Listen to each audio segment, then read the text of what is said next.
him to speak. Because I sent the program to him now. Abonif, are you there? Hello? Kevin, are you hearing me? I'm here. We're ready to stream now. Okay, so please, Dr. Mr. Zibo is saying that Yes, sir. when Dr. Udo finishes her presentation, please call on Valentine Ozibo to be the first speaker, yeah? Okay, sir. So we'll go ahead right now. Kevin, please, you have to be looking out for those to be admitted into the hall. I was doing that before, but I've taken my No problem. No problem. I'm on it. Just go ahead now. You can begin. Okay. Good evening. I can also confirm that, please, sorry, Professor Bolaji Aluko is here as well. So after Mr. Zibo, you call on Professor Aluko. Thank you. So, okay. Once you read the recording sound, go ahead. Yeah. Please go ahead. Good evening, everyone. We welcome you to the Govt conference. Today, we are going to be looking at local government elections, opportunity to strengthen democracy at the grassroots. And we have in the house to discuss this His Excellency Peter Obi as our keynote speaker. And we also have other speakers to also discuss this with him. The other speakers on the lineup are Professor Pat Utomi, Mr. Valentine Ozibo, Professor Bolaji Aluko, Senator Shehu Sani, and Mr. Salvation Alibo. So I want to specially welcome everybody here present. We'll go on immediately to introduce the National Chairman of Govt to give his welcome address. Co-anchoring this program with me tonight is our brother and friend, Engineer Emmanuel Omo. Mr. Rampamsar, you can please give your opening address.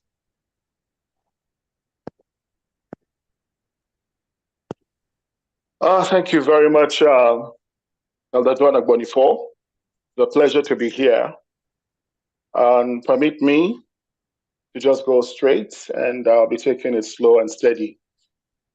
If we don't learn from history, we are condemned to repeat it. Good evening, all, especially our keynote speaker, His Excellency, Mr. Gregory Peter Obi, distinguished Senator Sani Shehu, Professor Valentine Ozibo, Mr. Femi Farotimi, Esquire, Professor Bolaji Aluko, Mr. Salvation Alibo, and of course our own Professor Pat Utomi.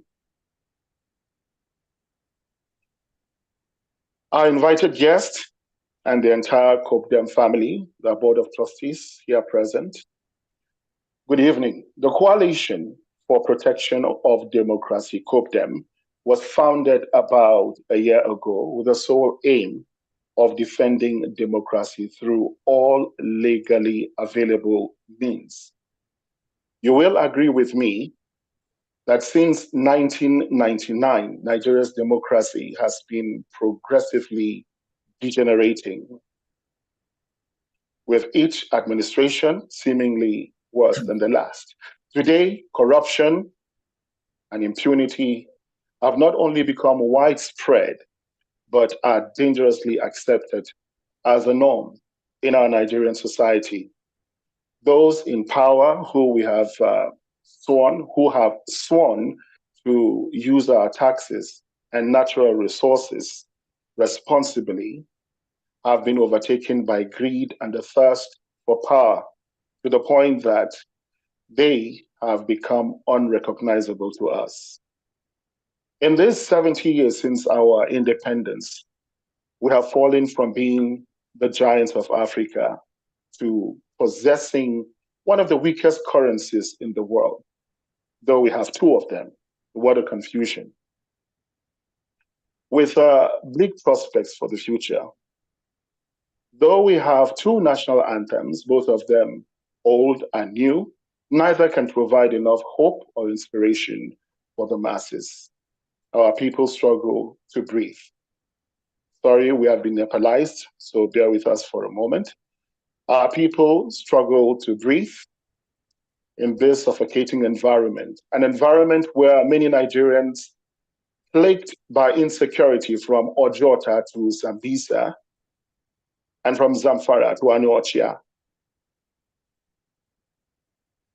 we have tragically turned to suicide, choosing it over the side of our families starving under the weight of hunger and excessive taxation. Despite all this, Govt believes there is still hope. Governance has now shifted to the local government level. And since bad governance is largely responsible for our wars, we have it as a duty and a responsibility at that to vet, support, and guide those aspiring to be our local government chairmen and councillors. Secondly, today, Govt is embarking on a national drive to raise awareness about the dangers of vote buying, voter apathy. These two cancers have plagued the political process and have fastened the deterioration of our policy in general. These practices are far too costly for us to ignore. We no longer have the luxury of simply sitting down and complaining. We must act, and this action will require your support in terms of funding as well as your advice. Ladies and gentlemen, it is my honor to welcome you to the 2024 Govt Virtual Conference on Local Government Elections, an opportunity to strengthen democracy at the grassroots level. Thank you very much. Once again, I'm yours, Rampam Jr. Let's have a beautiful discuss. That was very comprehensive. At this point, we want to acknowledge the candidates, aspirants, local government candidates, aspirants from a few states that are here present with us. For those that have already entered the meeting, I will just run down the states. If you are here, we will just identify yourself, your name, your local government, your state, the position you are vying for at the local government level, and of course, the political party on which platform you are contesting. I will take it from Anambra State. Do we have Anambra State representative here?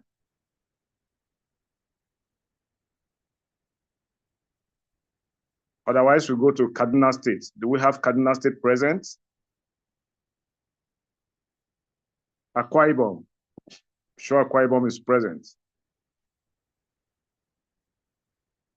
Please, as I call your state, just unmute and speak. Akwa Ibom, I saw Mr. Isang here a while ago. Okay, Kanu. Ogun. Mr. Bonifa, let me suggest, because we disabled the ability for people to simply unmute and speak. So can you may advise them also to raise their digital hand so that any of the co-hosts can then ask them to unmute. Fine, sir. So if I have all your things and you are here present, just raise your hands and we will unmute you and speak. I can see Akwa Ibom State up. Please just please unmute the man so that he can speak. The states that we have lined up is Anambra, okay, Kaduna, Kanu, Ogun, Wara, and Nasa. This here just indicates, so we'll allow you to speak one after the other. Good evening. Okay, my name is Isa. Please, can you hear me? This place is noisy. Hello. Okay, good evening, sirs. Good evening to you, Mr. Yes, my name is Isang Udo Akaga from Akwa Ibom State, Eked local government. In the 2023 election, I contested for a House of Reps on the platform of Labour Party, Eked Eseleke Ibon Anuna. And right now I am contesting for local government chairmanship, Eked local government, Akwa Ibom State, on the platform of no other party but the Obedient Party, Labour Party. I'm an estate surveyor and valuer by profession and a businessman. Thank you very much, Govt, for this opportunity.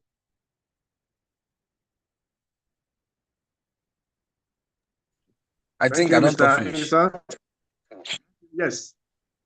Thank you, Mr. Ison.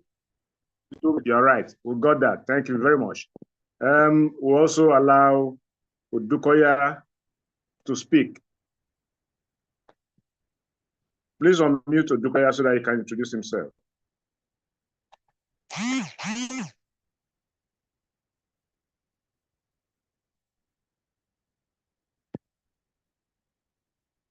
Can you unmute Udukoya Oluwafemi Adeleke?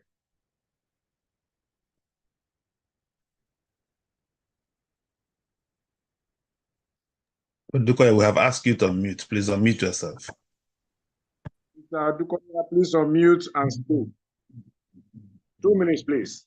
Your name, your state, your local government, and the political party on which you are contesting the election. Quickly, 2 minutes.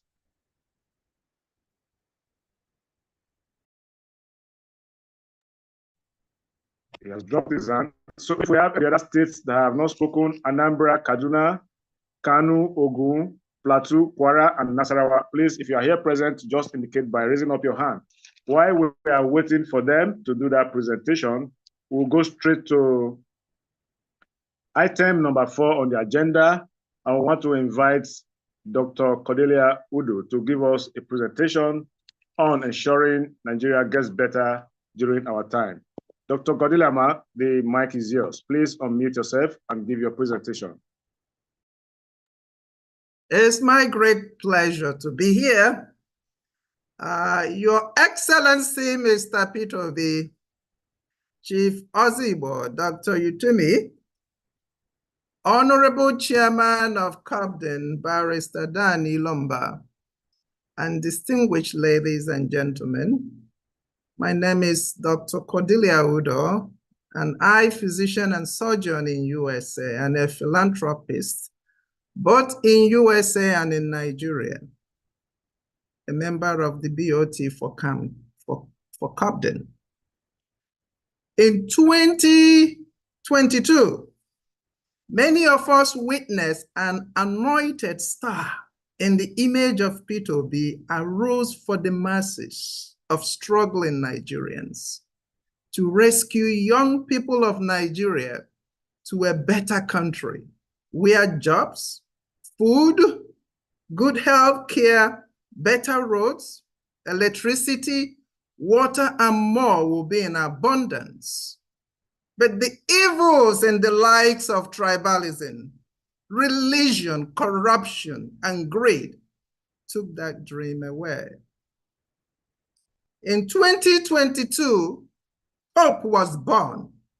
A group calling themselves the Obedience came alive. As Michelle Obama would say, hope is about to make a comeback. So Obedience, stand by and tall and get ready for the unfinished job you started. For Peter Obi remains one of the most qualified people ever to seek the office of the presidency of Nigeria. For no tribe, no religion, no section of Nigeria has a monopoly on what it means to rule Nigeria, especially to rein in transparency, fairness, equity, justice, and make Nigeria great again. With that renewed sense of hope, let us break the affirmative action of generational privileges of my turn that has crippled the economy and safety of Nigeria. Let us go to the grassroots, educate them, convince them that Nigeria also belongs to them all and should keep hope alive. Thank you. And in that, I guess I will come back during the fundraising. You gave me 3 minutes to talk. I think I made it less than 3 minutes. I will come back during the fundraising to make my pledge for the grassroots efforts. Thank you. Thank you very much, man. That was also deep and very precise. We appreciate you, man. So at this point, we go to the keynote speakers while we are waiting for our keynote speaker. I want to invite Mr. Valentine Ozigbo to make his presentation in 15 minutes. Mr. Ozigbo, sir, the floor is yours. Hi, good evening, everyone. It's such an honor, my pleasure to be here. I want to thank the team at Govt for many reasons. This is an interaction we're having since after the endorsement for my candidacy in Anambra governorship. So I want to use this opportunity to say a big thank you for that great honor. You can see I'm actually making this call from a very dark background, trying to make sure I participate in this. I'm in a very rural community and had to climb trees to find network to make this call. So I'm going to get away from video so it doesn't disrupt my delivery. Hopefully that will improve performance. I hope you don't mind. So we are here to talk about something I consider very important, and it's such an honor to be asked to speak where the likes of our revered P2B, Patu Tommy, Dele Faratimi, Aluko, Senator Sani and co are speaking. And so I thought it was even very good that I'm talking first among the key speakers, so that the small masquerades can get away with it, and then the big ones can come later. I will be listening and learning because this is such an important topic. It's about governance. It's about getting things right in Nigeria, getting things right in different states, and then, of course, the 774 local governments. I will leave everything about the legalities of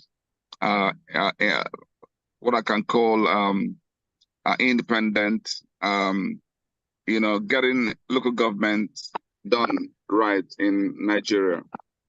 We all know what has happened recently. I see that there are lawyers who are going to speak eventually, so they will let us quote all the relevant constitutions.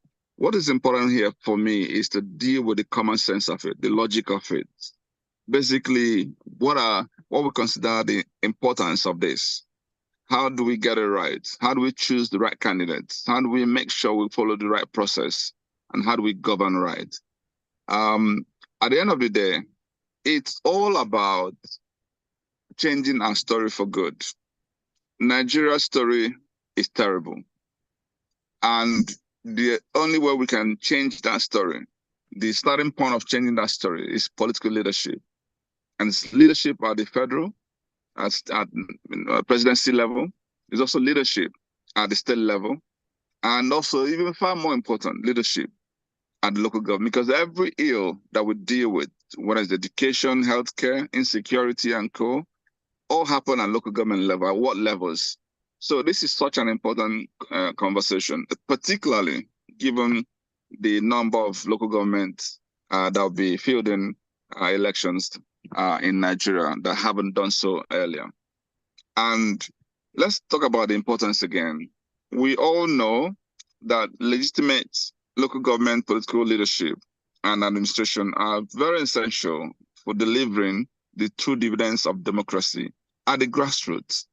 So it's something that I shouldn't overemphasize. We all know the importance.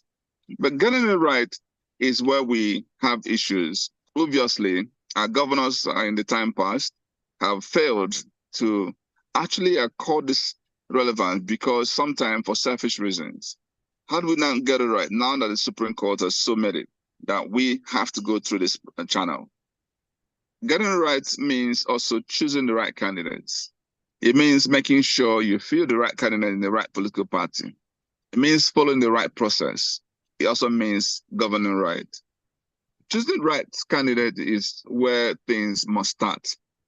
Most times, what people do is choose people who they think may be loyal to them.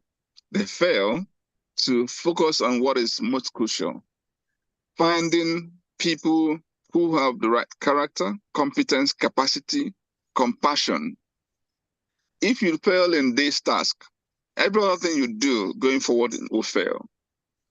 I tell people, whenever you are making a decision about recruiting leadership, just imagine if you're running your own personal business. If you want to hand over the estate of your family to somebody to lead it, to manage it, what are going to be those considerations? These are the things you look out for. What do people say about that person? The character of the individual is such an important consideration. Is it somebody who has the right level of emotional intelligence? Is it somebody who understands what it means to be compassionate, to show love? Because when you don't meet this very simple criteria, I can bet you're doomed as far as that leadership is concerned. And so this is where we need to start off, making sure we actually find the right candidates.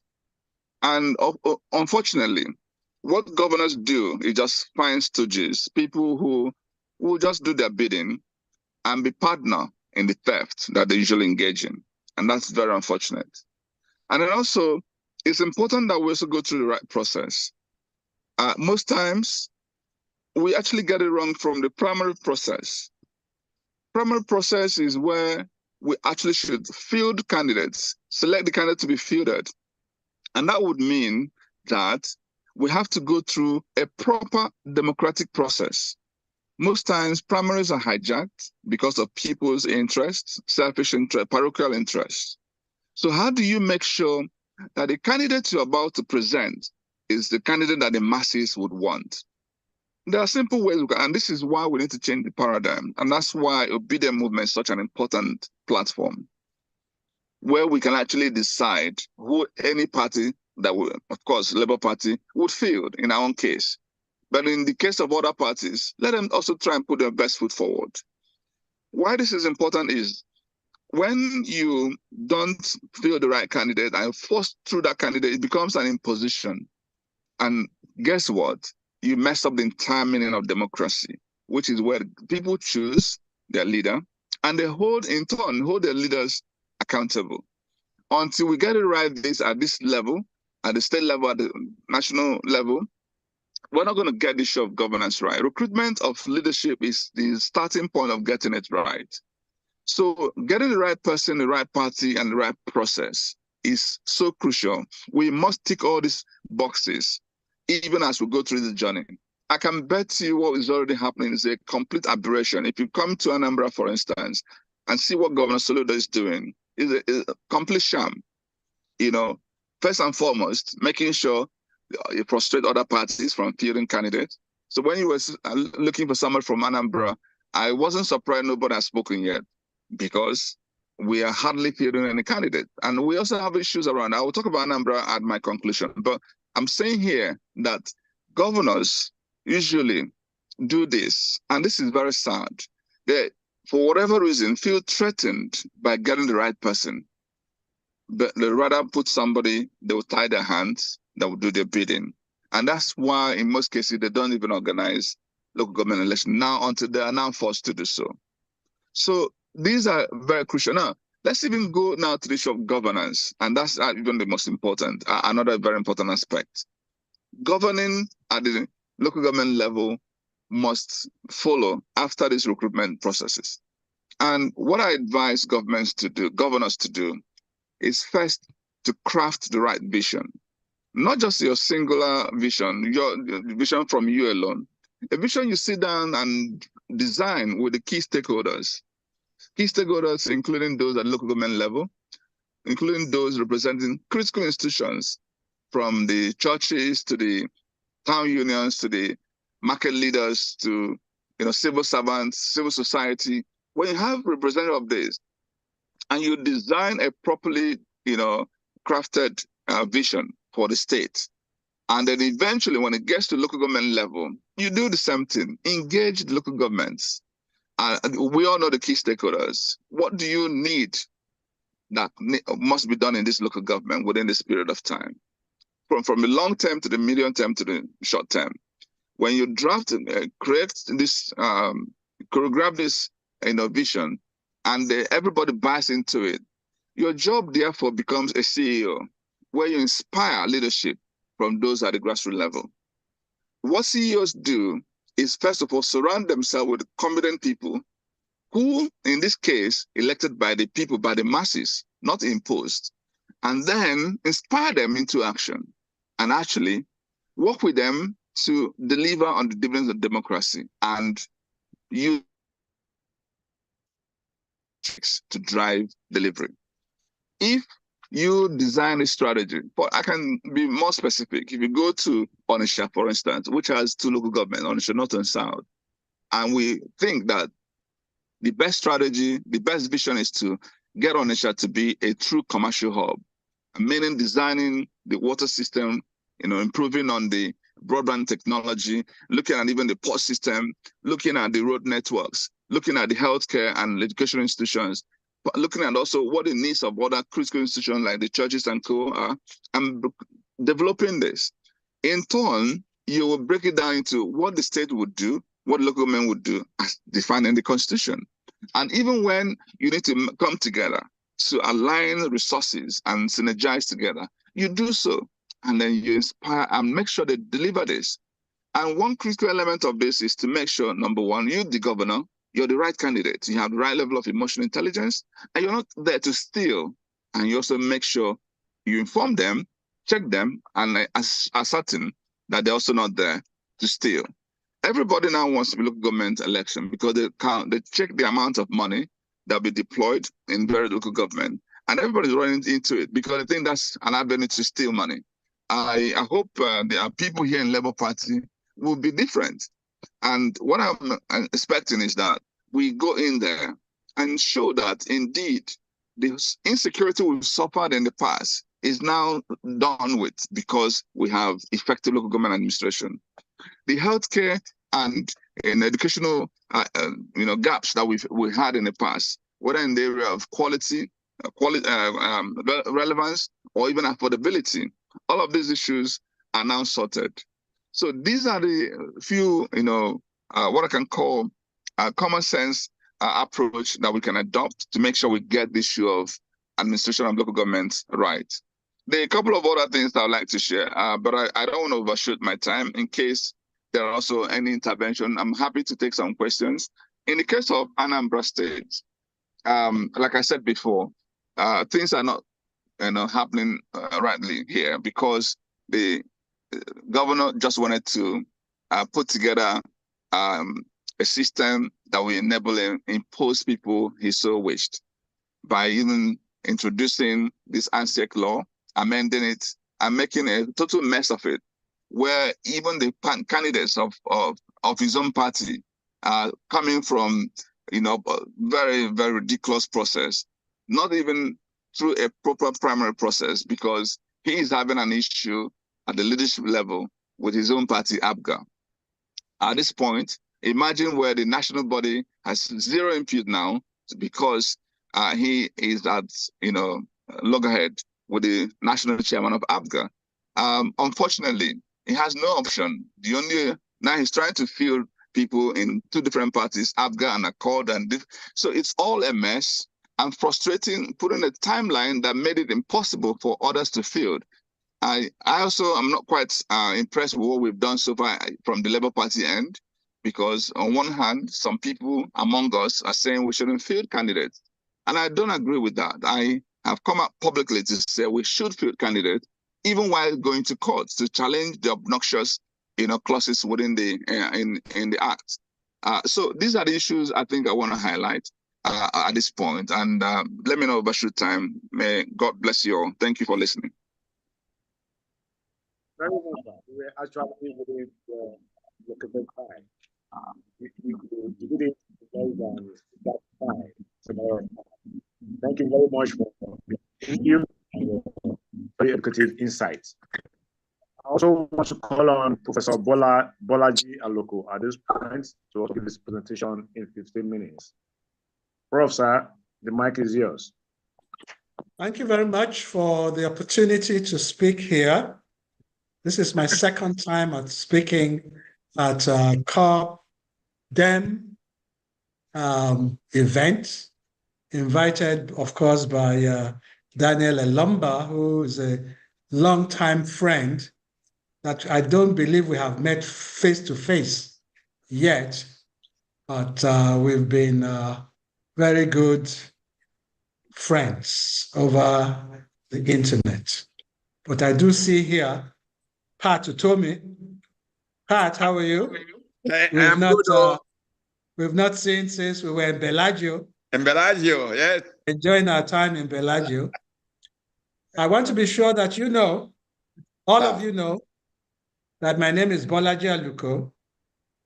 I am in the cabinet, the APC cabinet of Ekiti State, as the Commissioner for Infrastructure and Public Utilities. I've been in the APC cabinet since 2018. I've been a member of the Alliance for Democracy since 2003.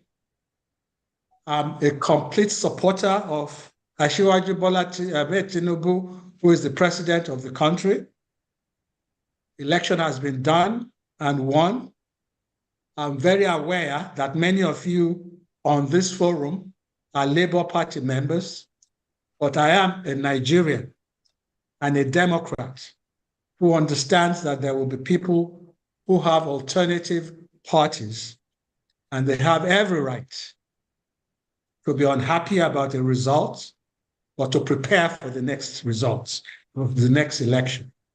So that, and where they are in power or where they represent their people, they should represent those people well so that they are separated from all the others that they talk about. So I am happy to be here.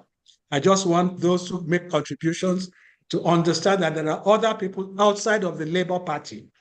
There are other people outside of the obedient movement at this forum. I think that was the invitation that was made to everybody. And so I just want people to understand that and be sensitive to it. My talk is about the local government situation in the country. To my mind, the local government level is the most important governance level in any given country. I lived in the United States for almost 35 years, lived in 4 different states, in 7 different cities over the period.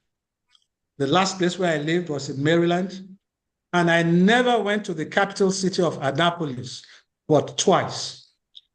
All the time that 35 years that I lived in Maryland, my interaction was with the local government. The chair of the local government or the county was a professor like myself at Howard University, a professor of law. And he was reappointed, he was reelected 8 times every 2 years. That's how important local governance is, at least in the United States, which I recognize very well and which I want to also occur in Nigeria.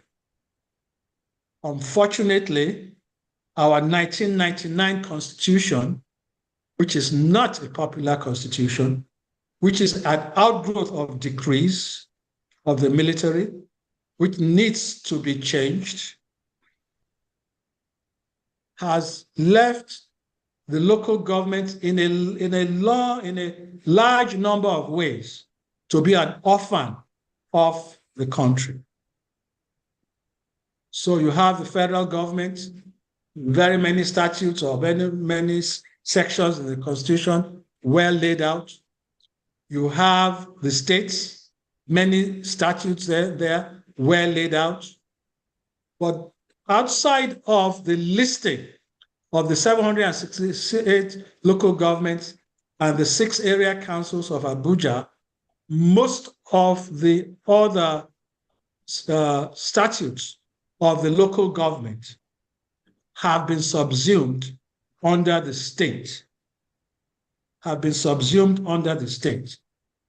am not a lawyer, but the lawyers always tell you that when certain issues are explicitly stated, point A and point B and not point C, it means that the original intent of the law was exactly that they did not want to prescribe too much for the local government. And because, again, as I will mention right now, many sections of that constitution puts the local government under the supervision of the states. It therefore behoves on each House of Assembly of the state to give its prominence or otherwise to the local government as it saw fit. And clearly, because the states in Nigeria are a mixed bag of states from the north to the south, clearly the local government in general local governments have suffered from that, what I would call constitutional incapacity, their constitutional incapacity. Now, we are in a situation where recently the Supreme Court made some judgments. And it has been falsely called given autonomy to the local governments. Nowhere in the ruling was there any statement about autonomy to the local governments. This is an implied situation.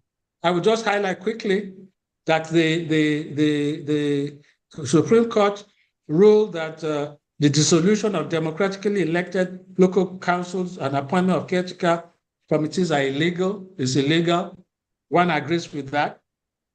It declares there is a gross misconduct of the state of any of the state or any of its elected or appointed officials to dissolve democratically elected local council. I agree with that. It says that the orders are to take effect immediately. Well, that depends. What I do not agree with, and I know the intention of the Supreme Court, that it wants an effective and efficient local government council. But the Supreme Court cannot in itself rule against the Constitution itself. What it intends to do is good, but its ruling is flawed. It says that the allocation from FAC should be paid directly to democratically elected local government councils.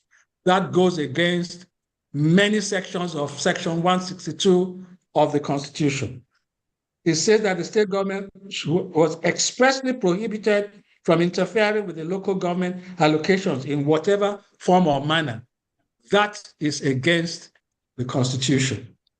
A state government, when they think of a state government, what is in their mind of many people is the state governor. The governor is not the state. The governor is not the state. A state government is the executive arm, the judicial arm, and the legislative arm. And if the state government has no business with the local government, then who does? And it goes against many of the sections of the Constitution. So the intent of the ruling is good, but the ruling is flawed, and it will simply cause a lot of problems in the state. I mean, I can read you, I've read the Constitution. There are 68 references to local government in the Constitution, 68. And any one of us can go into the Constitution, just do a search for local government and go from local government to local government highlight. And you will see all the things about local government, how it is expected to be considered under this House of Assembly, the fact that there should be a joint account between the state and the local government, and so on and on and on. What I had indicated to Daniel Lumba was the issue of that I was interested in the accountability of the local government in public. And when we talk about accountability, much of that has to do with the public revenue.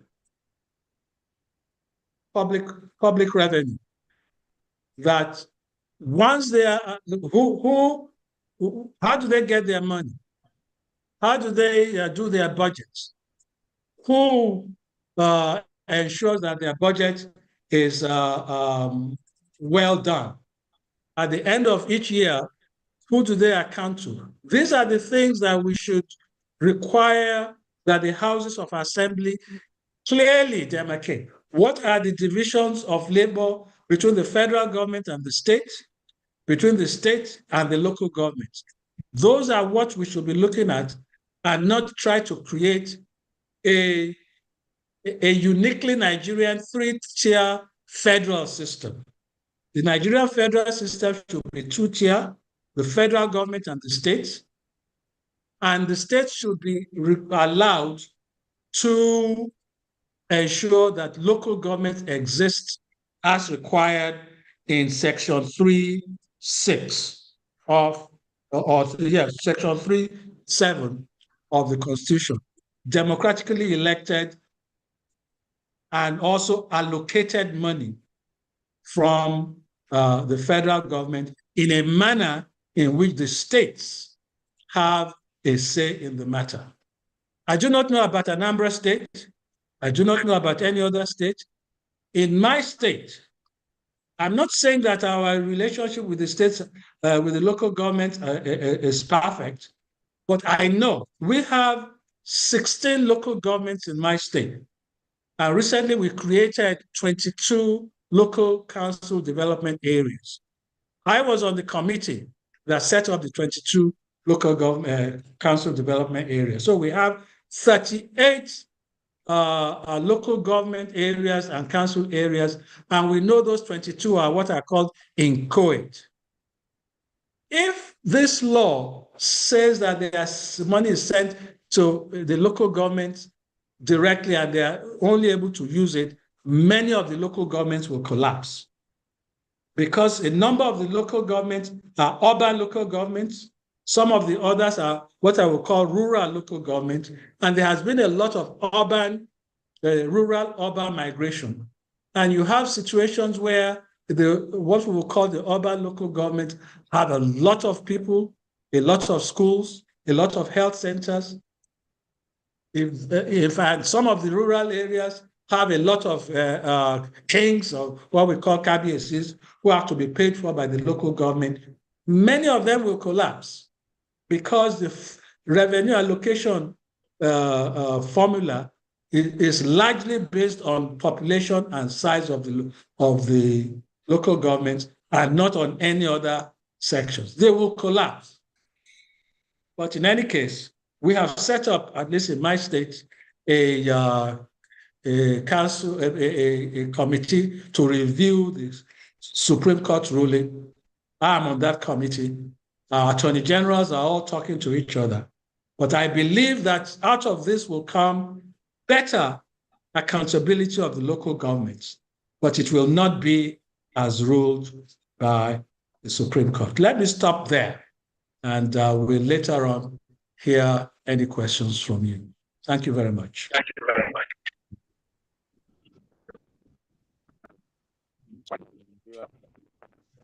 Local government of government to this competition. Mr. Bonifo, your network is disappointing you, please. Let's call on the next speaker immediately, Professor Patrick Thomas. Yeah, Professor Thomas, please, you can come in. Okay, thank you so very much. Let me be sure I'm unmuted. Yeah, you can hear me, can you? Yes, sir, we can hear you. Oh, lovely. First, let me say a big thank you to the COPDEM team for putting this together. It is timely, above and beyond the fact that we had this recent Supreme Court judgment. I think that the principle of subsidiarity, of decentralization of government, should be on the rise to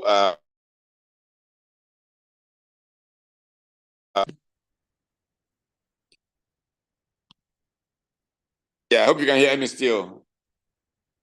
Yes, sir. All right, lovely. And the challenge of governance in our country has reached a point where any citizen that has good conscience and has commitment has to be searching deep into their being about how to make government work better for the people of Nigeria. Why does government exist, whether it is national or subnational, local government, federal, state? Government exists essentially to advance the well-being of the people who live in that area, ensure the security of life and property, first and foremost. That is the primary goal of a Leviathan. And then to create an environment to enable them to improve their welfare, their well-being. The Nigerian journey has been challenged in that regard for a while. And so the need to engage very stoutly on this matter is a very high one. The journey of local government administration in Nigeria has been up and down, based on elite interests. And this has been sad for our country because the fundamental principle of subsidiarity, of government being closest to the people, being the more effective one, has been played with in how the relationship between the subnationals and the national government relative to local government has evolved in Nigeria. You know, back in colonial times, the most visible, most influential of officials was the district officer, the DO. It was because he was the person who ran government closest to the people, literally speaking. If some of you want to catch up on this whole general thinking, you can probably read very simple, short memoirs of Chief Jerome Udoji, Under Three Masters. Chief Udoji evaluates dealing with governing under the colonials, under the civilian Nigerian government, and under the military. In his early days, he was a DO in Western region, somewhere I think in the area where my friend Professor Bolaji Aluko is currently engaged. Chief Udoji was a DO around that area back in the 50s. And one of the major debates which he writes about in that book is the kind of contempt they had for the people at the center, because those people in Lagos didn't seem to know what the people needed and were engaged in power tussles rather than on service to the people. I found that a very interesting chapter to read in Udoji's memoirs.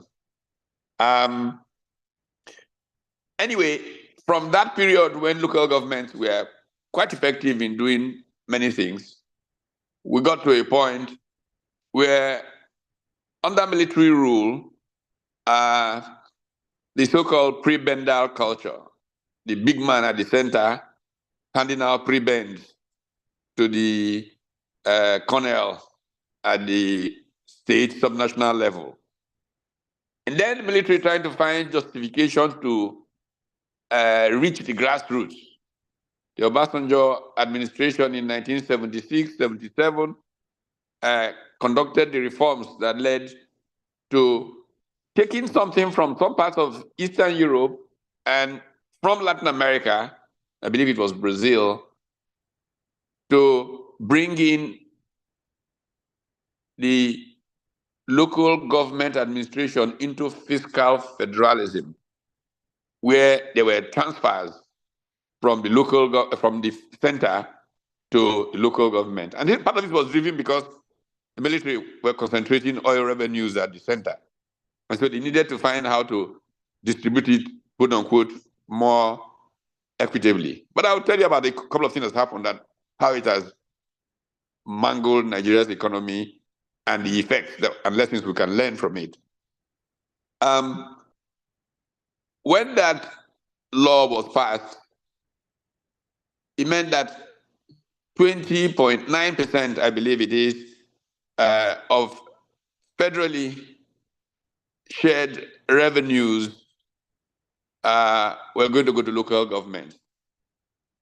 And the states would then get, what, another 20-something%, and then the federal government got another 20-something%. Anyhow, this, in principle, was a very important thing to do to make government that was closer to the people, empower them to do more. But the culture of the prebendal state, you know, just did not make it work, because really, truly, each level of government should be generating revenues from the things that it does. Those revenues enable it to better serve the people at that level of government. Look, as a young man growing up, one of the things that we used to enjoy watching was tax officials chasing people to pay their taxes. If you lived in Lagos in the 60s, the Luth area in Mushin was a very interesting area, because when the Western region, they start chasing you, the tax collectors, you run into Mushin area, you've entered Federal Capital Territory, and you've escaped them. And it used to be dramatic and all of that. But those all were related to how service went to the people with revenues collected. We knew that government was much more effective. But when the military began to centralize revenue collection, oil revenues all came to the center and all of that, and they needed to find some way of pushing it back. They came up with this formula. Unfortunately, they had begun to weaken local governments in terms of the quality of people who manage local governments. The best quality had now begun to go to the center and to the states. So you found that most people in the local governments did not have capacity. If you gave them all that revenue without capacity, so state governments took advantage of that. In that, really, truly, in most normal federations, you just have a national government and a subnational. The subnational determines local governments and as an administrative thing. That was the way we had it in the 60s in Nigeria. And one outcome of it, and I want to use this to illustrate something, one outcome of it was that in northern Nigeria, for example, the government chose to have fewer local governments. They wanted a more direct influence of the regional government. In the two major regions of the South, that is the West and the East, more local governments were created for greater effectiveness in servicing those areas. What then happened was that northern Nigeria or southern Nigeria had twice as many local governments as northern Nigeria before the coup. When the coup, when the reforms of 76, 77 were then being implemented, anybody who was powerful enough in the military establishment tried to get his area to have a local government. And before you knew it, we had run up to 774 local governments with nearly, not exactly, but nearly 500 of local governments in the old northern Nigeria, which had half the number of local governments the South had. And the balance, nearly 300, were from the South. In reality, what that meant was that more revenues coming from the distributable pool fund were going to local governments from that period. What was the effect? Because the effect is supposed to be to generate development. The effect was, sadly, that the part of the country that got more and more of those revenues, northern Nigeria, became more and more the poorer part of the country. Much poorer than it used to be, relatively speaking, in the 60s. Why was that? Because, as was the case in most of the country, the quality of people who ran them were poor. The state governors took advantage of the arrangements, and in the end, the process was not working well for the object of government, which is the development, the quality of life of citizens. So, are these reforms going to make things different? They will stand and fall on the quality of people who run local governments. And look at it this way, because, you know, politics in Nigeria has become so based on where is their cash to manage and abuse. Most people who retire from public service, military, private sector, tend to move back towards their home communities. I am now officially more resident in Ibuzo than I am in Lagos, even though I'm abroad at this time. Now, you're going to have many 60-something-year-olds in their prime with all this extraordinary experience that they have built up, becoming an army general, becoming a high court judge, becoming a school principal, and whatever it is, they're all going to be in that rural area. And then some miscreant, some tout, because the system looked down on local government, will be their local government chairman.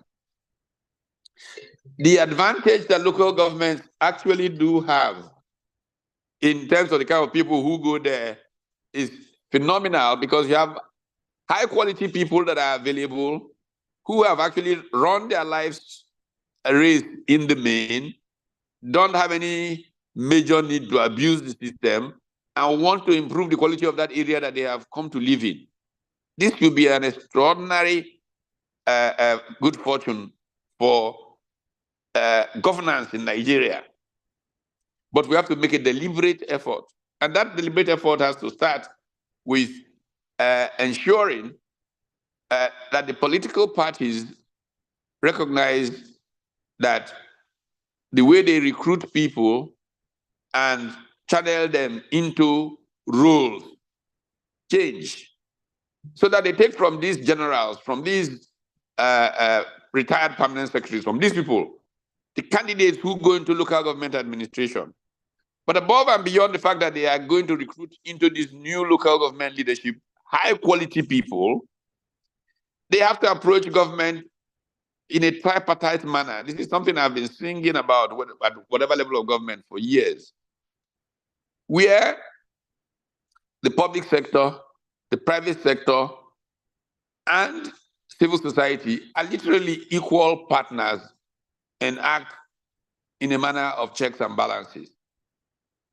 So that where you have the advantage of that retired PAMSEC, who is now chairman of a local government, knows what he's doing, he still has the man who has built that factory in the village, who knows a lot about the needs of the private sector.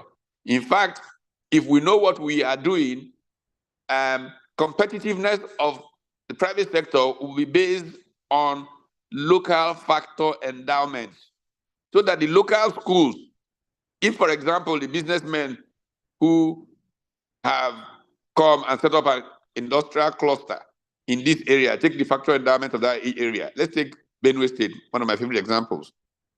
And then Sesame Seed growing in the wild around the place. The primary school curriculum in Benue State specifically will be oriented towards how to get a higher yield from sesame seed.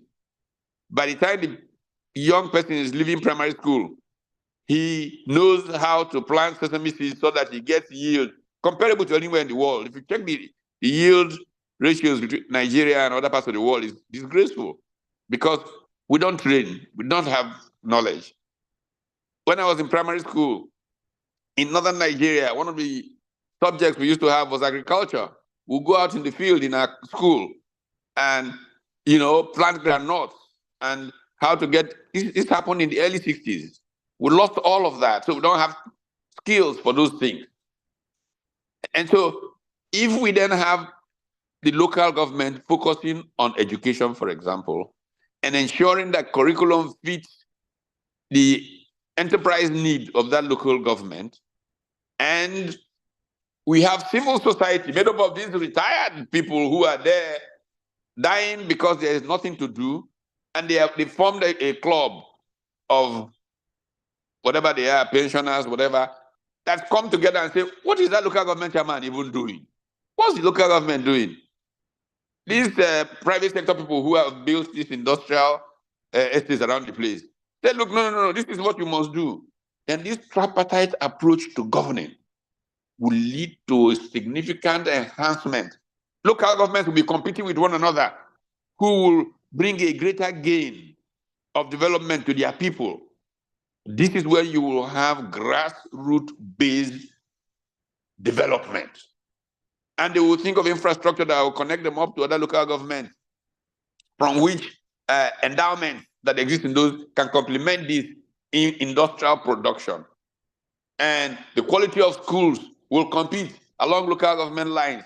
Which local government has the best schools in the country? Now this, I believe, is the way that we should approach thinking about local government administration. Unless we can think quality of human capital going into public life at the local government level, unless we can think checks and balances based on a tripartite approach to government, we will lose the great opportunity of the reintroduction of the principle of subsidiarity in Nigeria. What we will then have is what brought us down to where we are, where essentially somebody goes there, runs for election by stealing ballot boxes or whatever it is they do, and then he's named chairman. Then he goes to Abuja. This is what happened majorly in northern Nigeria. Checks into the Hilton after he's collected the local government allocation, comes back only when they're doing allocation and collects more, and nothing happens in the local government. But the kind of scenario that I have painted, if we can make that happen, we will see phenomenal growth, not only in the local government, but collectively in the state and in the country. And by the way, when these retired permanent secretaries and retired generals and retired principals and still working, whoever runs some business in the place, get together, no state governor will dare come and take their money, because he knows that he's not dealing with a bunch of jokers. This is where our country should be traveling. I thank you.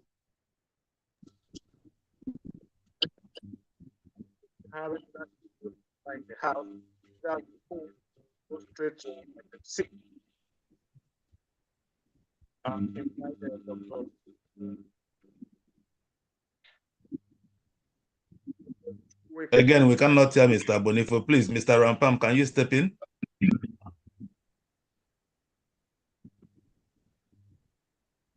Can you hear me, sir? We can hear you. Okay. Engineer Moore, if you can hear me, please step in. Engineer Emmanuel Moore, if you can hear me, please step in. In the meantime, we have listened to two eminent professors. So if you have any questions for Professor Utomi, Professor Aluko, Mr. Zibo is also still here, sir. So, Mr. If you have any questions for any of our speakers, please feel free to raise up your virtual hand, and they will be happy to take your questions. Mr. Martin, go ahead. Okay. Yes. Thank you, ladies and gentlemen, and esteemed speakers for attending this conference. I have two questions in one. My first question is going to be, what do you guys think is the reason why there is a reluctance for the call for constitutional reform and overhaul? It seems as if when politicians or presidencies aspirants are vying for the post, they are all for restructuring. But as soon as they get in there, there must be something in there that makes them stop wanting to restructure that constitution. But everybody wants it reformed. The other question I have is, why will the government be responsible for traditional institutions? Same for religious institutions. Personally, I believe that these institutions should be the responsibilities of their constituents. Thank you.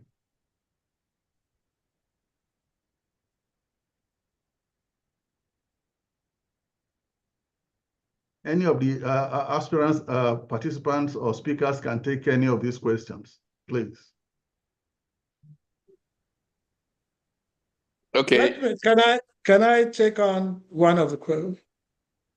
This is Aluko. Yeah, please go ahead. Go ahead. Yes, there is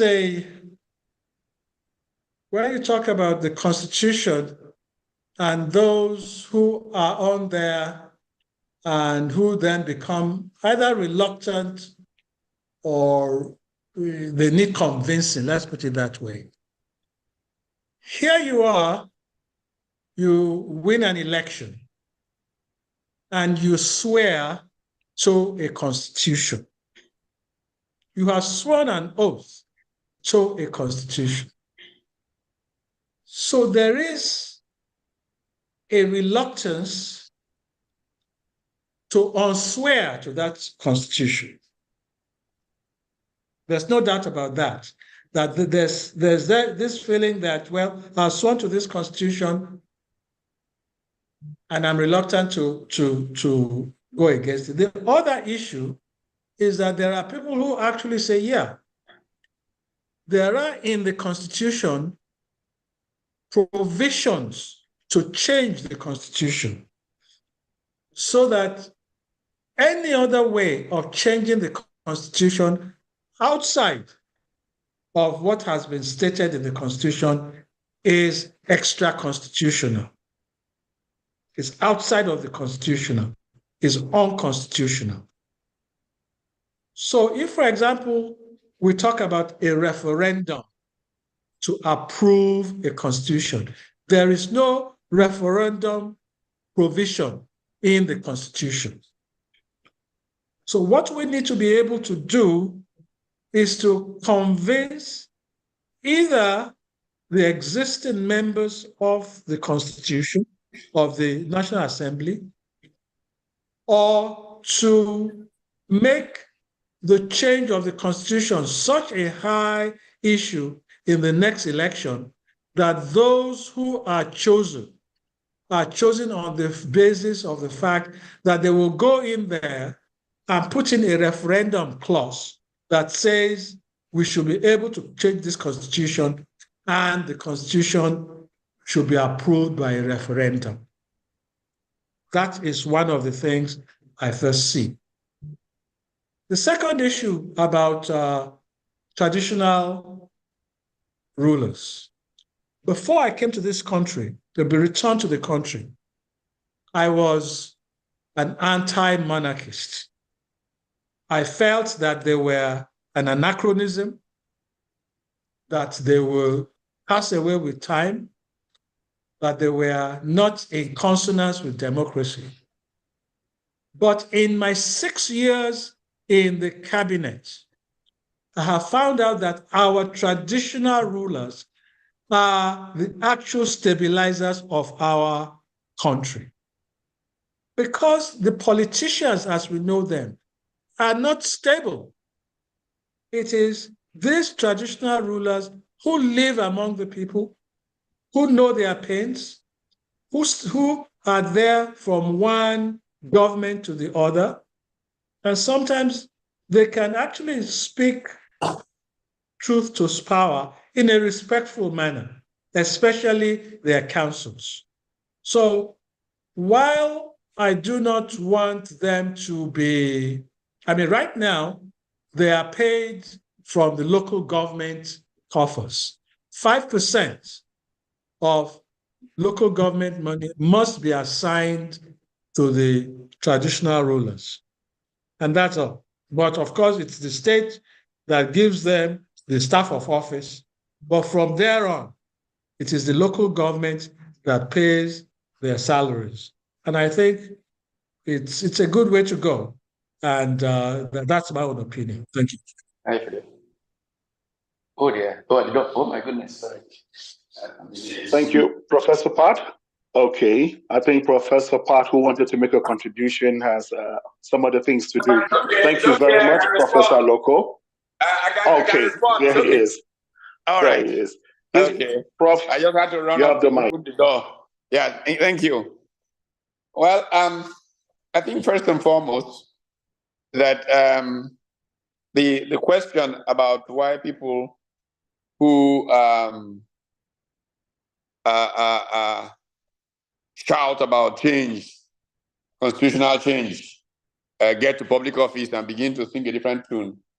It's very simple. 500 years ago, Niccolo Machiavelli wrote in The Prince that nothing is more difficult to bring about than a new order of things. Because those who profit from the old order will do everything to prevent a new order from coming about. And those who can profit from the new order do not do enough to make it happen. Because man is incredulous in his nature, not wanting to try new things until he has witnessed experience of it. The truth is that many people who then get to power want to enjoy the absolute, if you will, or the discretions of the current order, which is not serving Nigeria well. And so they then begin to put drag on change. I think it's also important to make the point that our democratic system, because there's a legitimacy crisis in the way that we tend to ascend, does not hold people accountable for what they committed to previously. And so people are more quick to pretend that they didn't say what they said yesterday, today.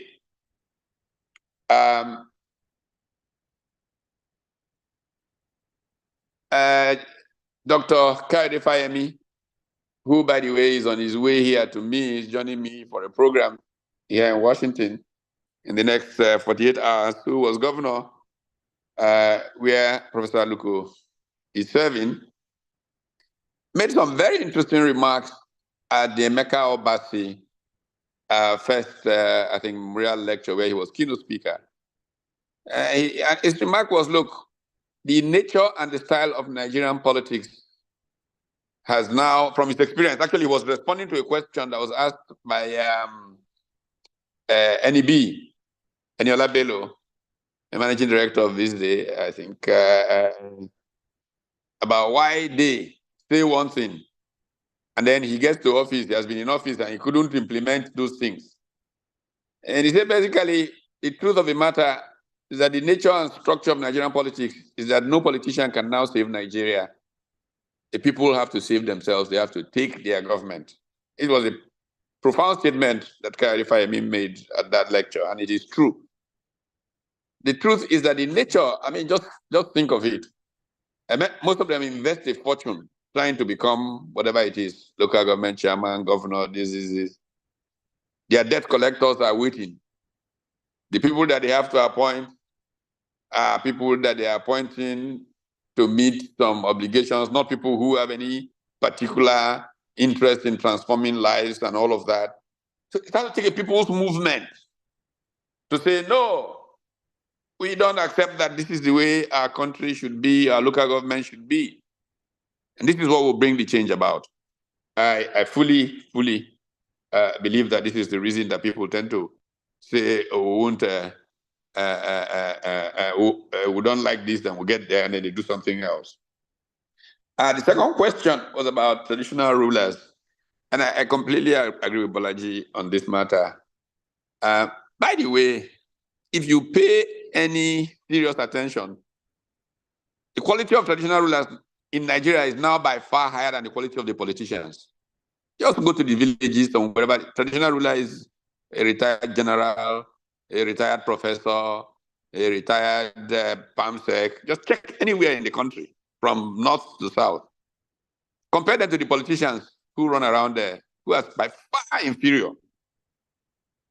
So there is a certain value that they bring to the table. What we need to do is discuss how society can, if you will, pay for it, ensure that they play that useful role.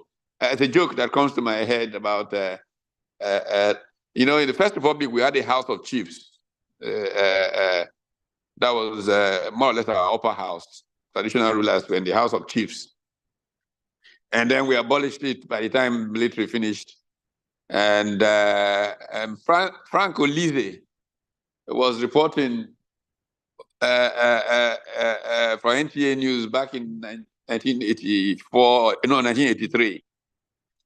And it was the conferment of a chieftaincy title on a member of the Federal House of Representatives. And Frank said that Nigeria abolished the House of Chiefs. But with this conferment, this particular legislator becomes the last person to receive a title, a chieftaincy title. So we are now back to a House of Chiefs. We can now officially call the House of Representatives a House of Chiefs. Now, that's a joke, but the truth of the matter is that today the traditional rulers constitute a greater source of stabilization, like Professor Luku said, in the environment. And by golly, I can stick my head out and say it because I don't fear to speak truth to power, as some others do. They are of a higher quality than our politicians. Yeah, I understand. Thank you Mr. very much. Zibo also want to speak on this issue. Pam. Mr. Zibo, please. Yeah, thank you very much. I've listened to the two eminent professors responding to the question. And on the first issue, I do agree more with Professor Tommy's submission. The reality is, it is sad that even in an environment when where things are not functioning as would be expected, we're still going to this debate as to whether to improve on that situation. You know,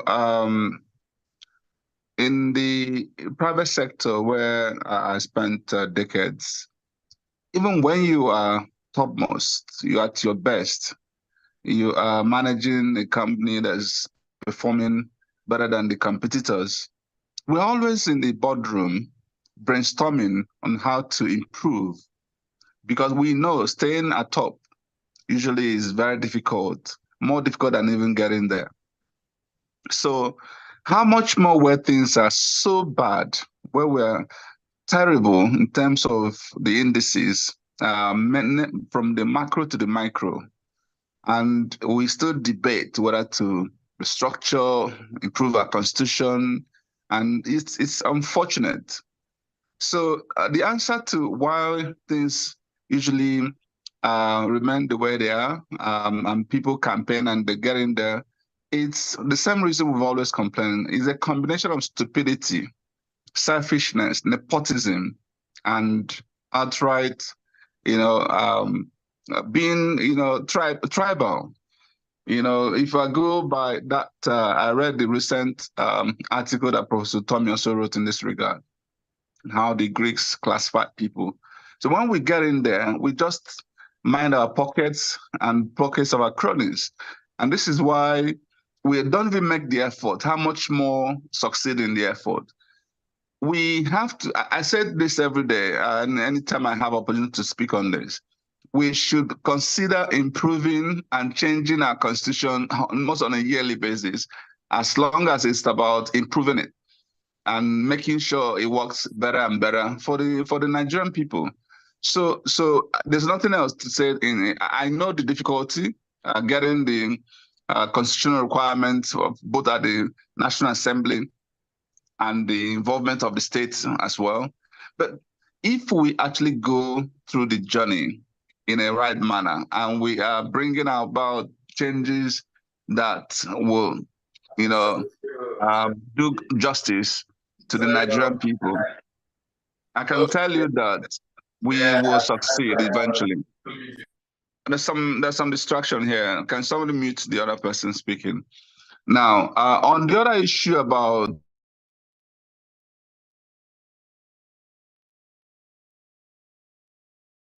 now you muted everybody. What's going on, please? Can you unmute Val, please? Hello, okay. Yeah, so on the second issue, or second question about government and the traditional institutions and the religious institutions.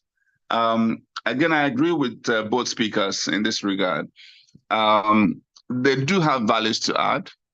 I don't think using the word in control or funding or leading these institutions should be the right thing, but rather partnering with them. They do have, and again, Prof.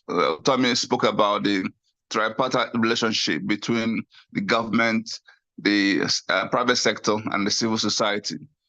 You can consider these two as a very important part of the civil society. They must be involved at the governance level.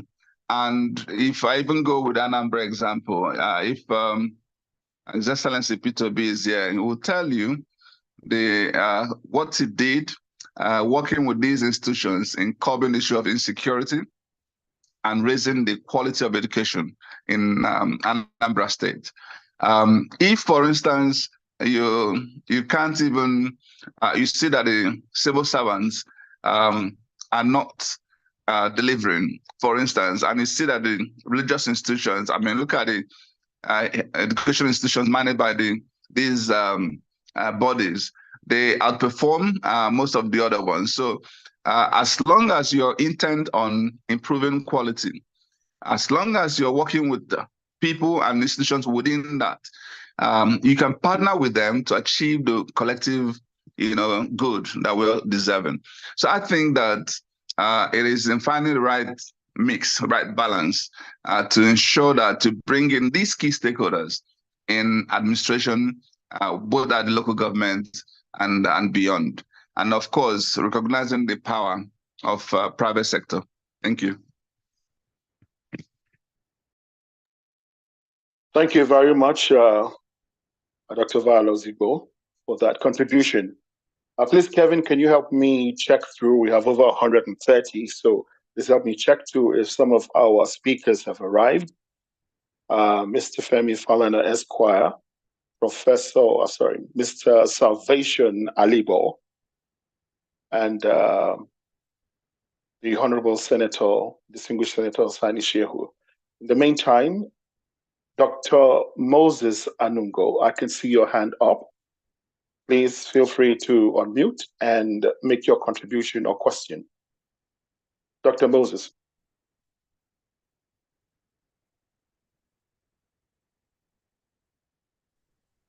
Okay. Thank you very much. Most appreciate the organizers of the program, but most importantly, the speakers. My concern, which I have turned it into questions, will focus directly to Professor Tomi and any other speaker who may have an answer to it. Prof, I've listened to your presentation. I joined actually late, so that's why I'm just focusing my questions to you. If I had listened to other speakers, I would know where to come in. So you can pick these questions and answer, or other speakers can equally attempt to answer them. Okay, we are talking about local government election, opportunity to strengthen democracy at the grassroots. Now, this is where my concern come in. If APC takes it all in the ongoing local government elections across the federation, how can we then affirm or sustain the acclaimed local government autonomy we are preaching today? I ask this question because you have seen what the APC government is doing at the national and at the state. And the politics at the local government is already ongoing. And most of the APC states are playing it in such a way that they don't want any other political party to have a way in any of the local governments in their state. So assuming they have taken it all, what would be the fate of the local government autonomy we are talking about today? The second question is, what role do you think or will you suggest other political parties should play to avert the danger that I am anticipating should APC take it all? Particularly, what do you think Labour Party can do to equally feature into the local government election in order to strengthen democracy? Thank you. Thank you very much, Dr. Moses Anungo, for your question. Directed to Professor Pat Utomi.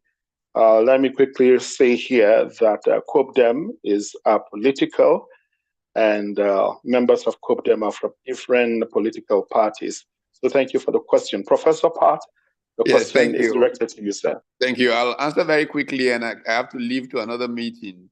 First and foremost, I think that the point I made about Governor Kayode Fayemi's remarks holds true. If we are really, truly a democracy, people should realize how much their lives are on the line in these choices and stand up to make sure the right things happen. If people mobilize, find serious-minded people to run for these positions and really come out there to defend the vote. Yes, they may want to play the games that have been played traditionally, but it will be more difficult. And if we mount a huge campaign about free and fair elections, look, Adams Oshomole, they were going to do all kinds of things to him in Edo State. Then he, even though later he became a turncoat, but he mounted this one-man, one-vote thing, brought everybody. I was one of those who came to Benin. We all rallied in the stadium, one man, one vote. All of those put the fear of God in those who wanted to manipulate the system. I think we must all mobilize to say the local government is our soul. It is where we really live. And I want to change local governments and will not allow this to be where state governors go and write results. If we put enough pressure, they will panic. Look, I know these guys, they're my friends, they're cowards. But we all retreat and we allow them to get away with murder on a daily basis. So that is one. Citizens' action. Again, the point that Kayode Fayemi made is it. We have to really go and pressure the system, mobilize, use technology, everything to show what is going on. And maybe we can have a redemptive effect in this regard. So, I mean, that's the only answer I can give at this point in time. If it goes any further, if the thing continues to be a farce, look everywhere in the world, the final outcome. When governments reduce the people to such disregard, eventually, they pay a very dear price for it. That's all I can say. Thank you. Thank you very much, Prof. It's been nice having you around. Thank you for making time to being here, sir. Great pleasure. Thank you.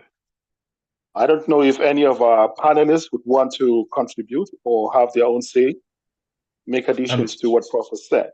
I'm sure Professor Aluko may have something to say because... well, I do. If APC wins all local governments, I'm sure this country will be better. Let's put it that way. But quite frankly, ADGA is in Anambra State. PDP is in several of these other states. The situation now in the country, I think it was Dr. Anugo, who was concerned about APC taking over the entire country because it is in the federal. These are not federal interventions for local government.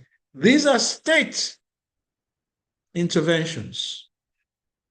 In general, the state that is ruling at the party that is ruling at the center in the state is the one that is taking over all the local government seats. That should change, or at least there should be a greater balance of power. I have been an advocate for zero-party elections at the local government, primarily because of what Professor Utomi said, that there are many retired people, principals, generals, professors back in the local government who would want to make a contribution but do not want to be members of a political party. And I've actually raised it too with Dr. Fayemi when he was governor, that we should actually legislate. If there was going to be a constitutional review, one of the things that I would like to suggest is the issue of having zero-party elections at the local government, no parties, and let everybody come out based on what they know, because there really should not be ideologies as such at such a local government. It is everybody has its own concern at the local government, and it should not be an ideological thing. So that's my contribution to this. I also wanted to mention the fact that what Pat too said, that the quality of the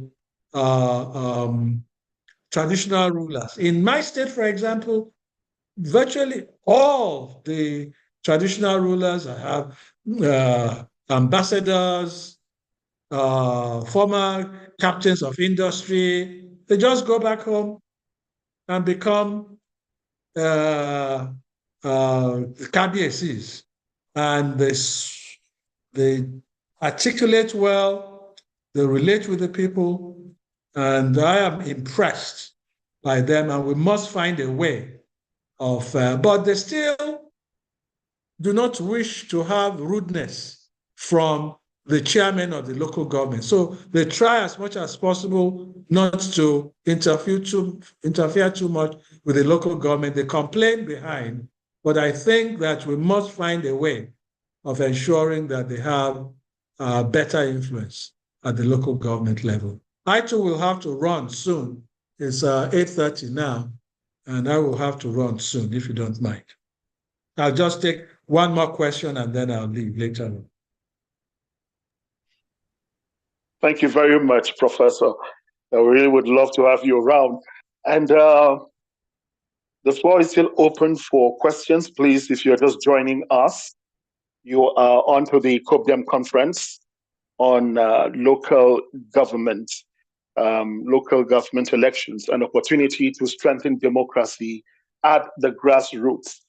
And please, if you're just joining us, please rename your device if your device is not getting your name.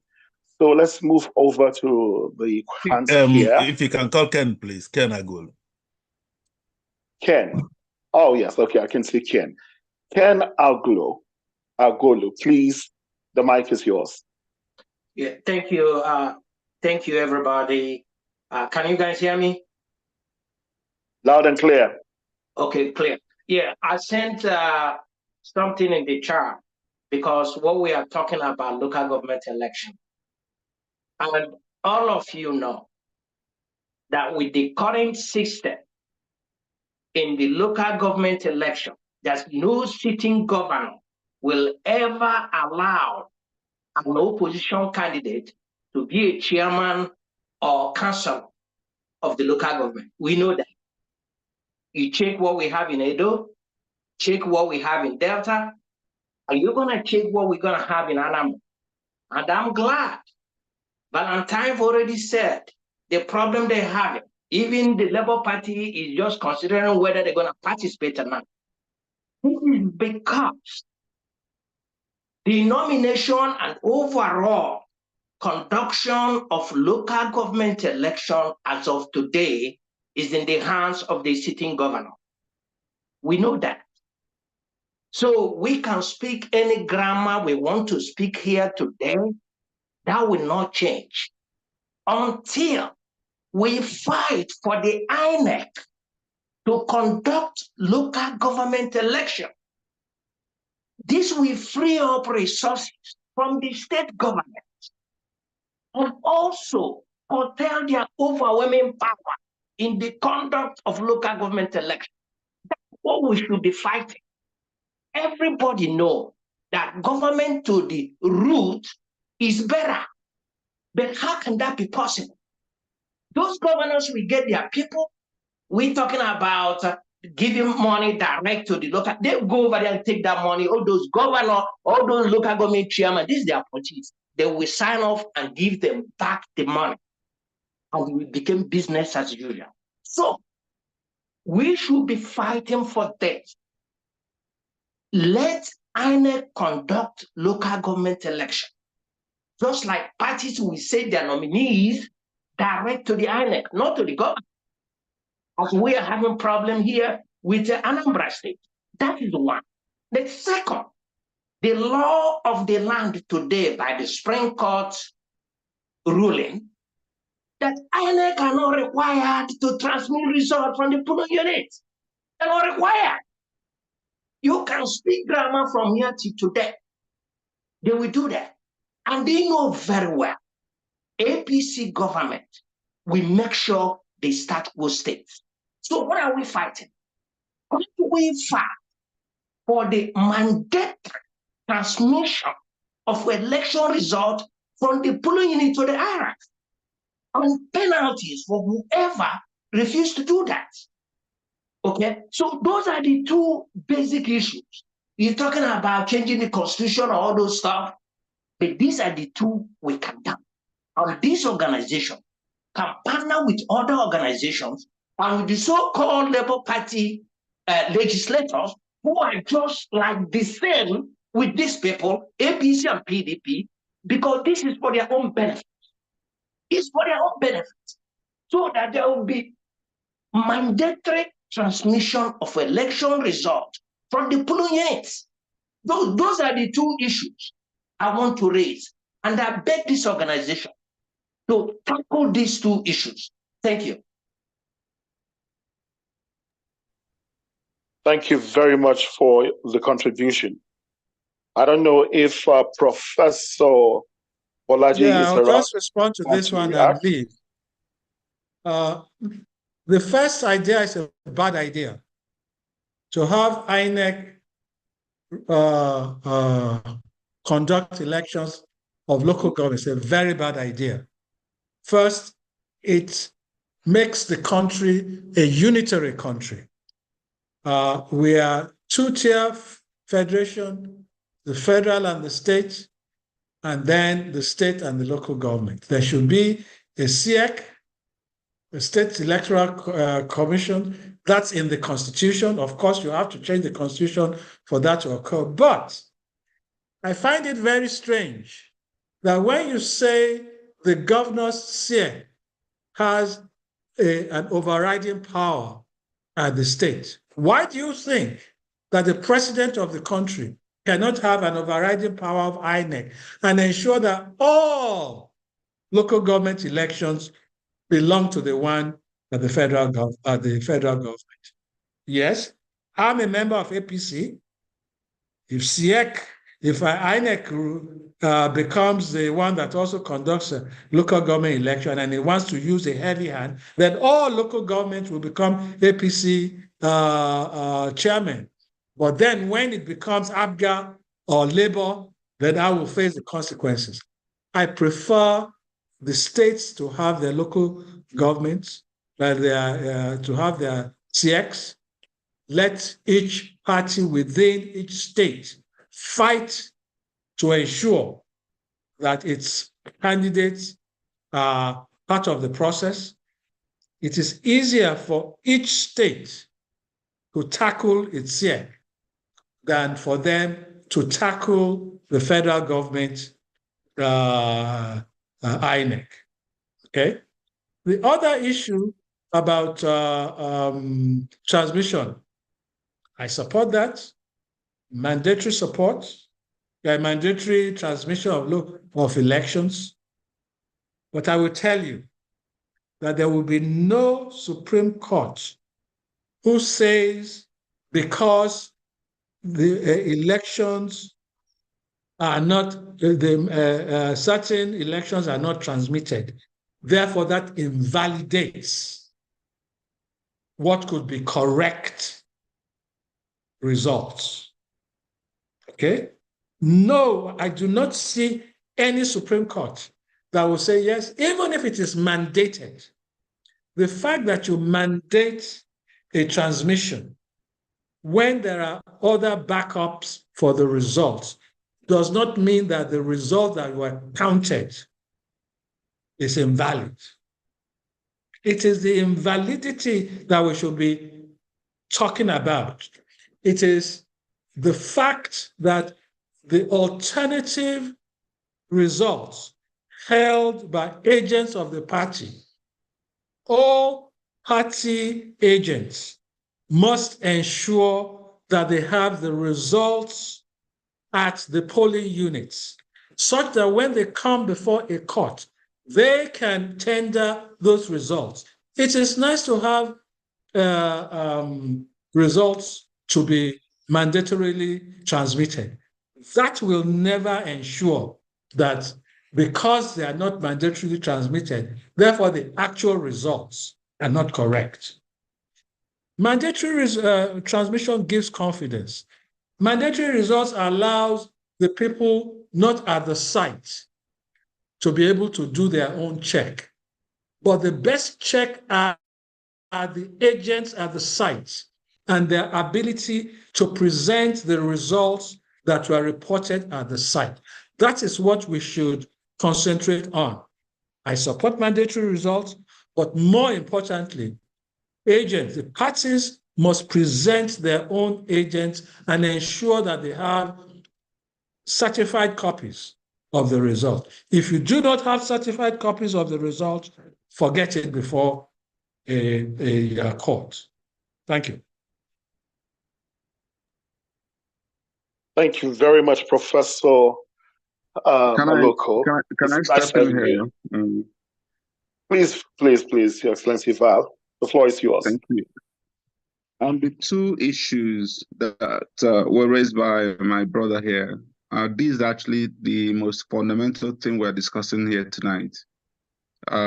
We can go back to the historical perspective and have the origin of this and the consequence of that. At the end of the day, it's about what changes we need to make that will impact on our lives.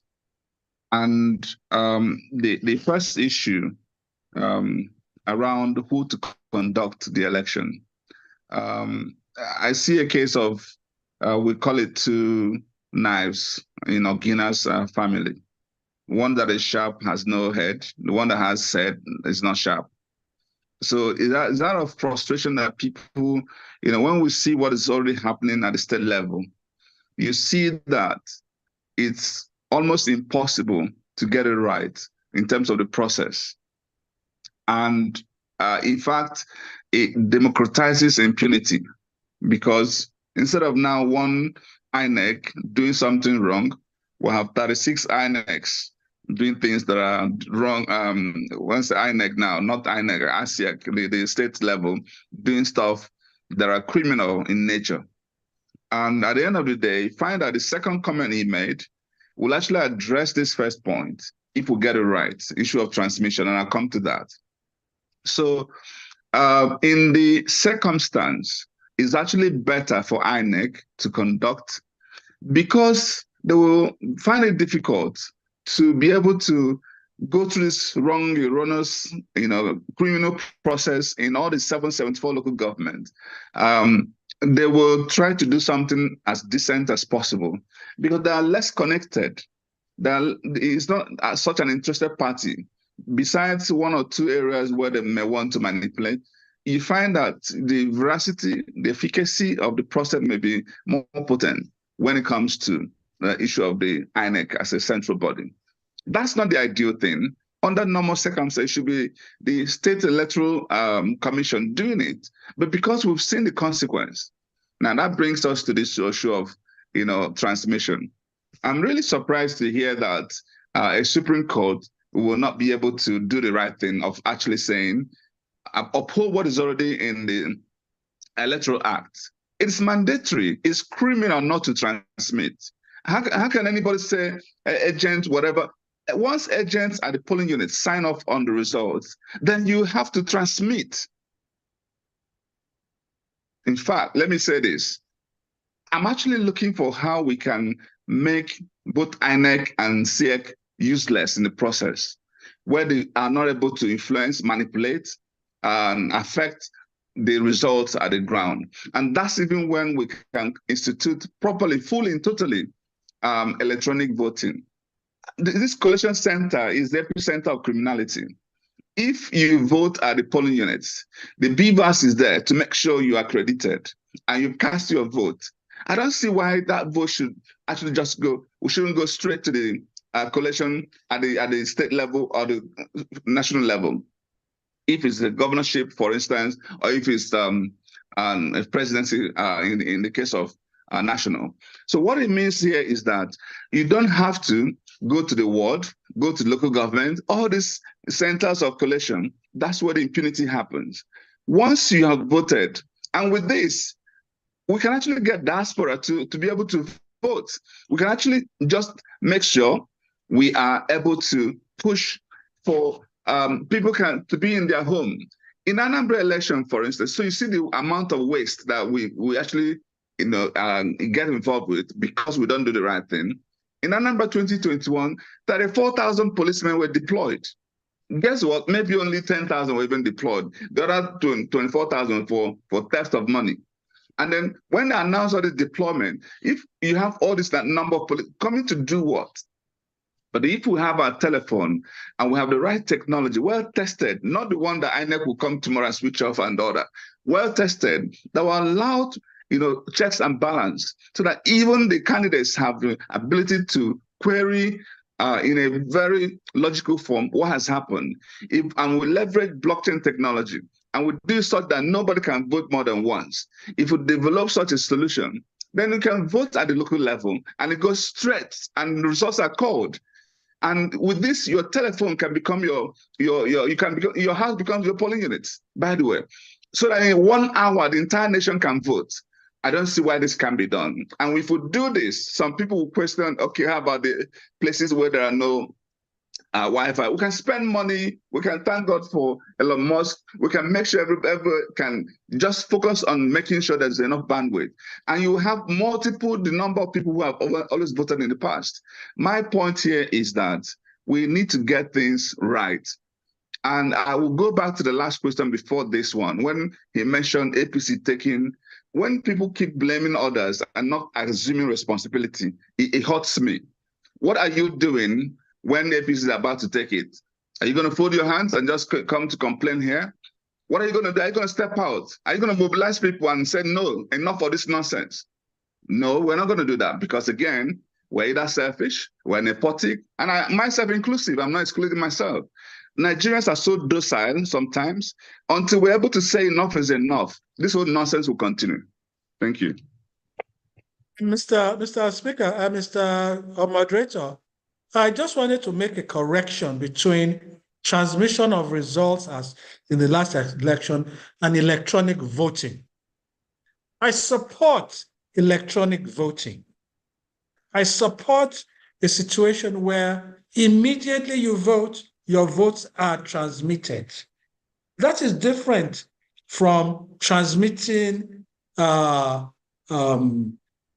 results that have been written and sent somewhere. That's different. I support electronic voting in which there is no intermediate local government, ward collation, local government collation, state collation, and all of those. Press it, your result gets sent right away. That's different from what we had in the last election. The issue of INEC and SIEC, it is the choice of the membership of these bodies that is important. And I'm in support of civil society individuals constituting these these bodies, not somebody chosen by the president or by the governor. Civil society must take better control of the electoral process among themselves. If we can have a law that allows such a situation where the civil society in the state or in the country choose among themselves who head the electoral body, and I would fully support that, rather than have the president or the governor be the one that chooses the body. Thank you, guys, and God bless. Thank you very much, Professor Bolaji Aloko, for your time. There's a very interesting perspective there. So we hope you'll be available if we call you next time to be part of us. Always. I like to be in good company. Thank you. Thank you so much. Yes, sir. So please, Kevin and maybe Agbonifo, I don't know if our special guest is around, His Excellency Peter Obi, or any of those who have not spoken yet, so that they could we could have them on. Distinguished Senator Sani Shehu, Mr. Femi Falana Esquire, and Mr. Salvation Alibo. Please do scan through if any of them is around, so we could yield the mic.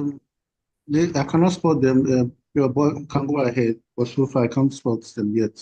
I'm still waiting. Okay. All right, thank you very much. And so we go back to the House. Let me call on Idris Abubakar. Idris Abubakar, your hand is up. Please unmute yourself and ask your question or make your contribution. You have 2 minutes, please. Idris Abubakar, are you there? Okay, while Idris is working on muting himself, Prince Shola, your hand is up. Can we have you? 2 minutes, please.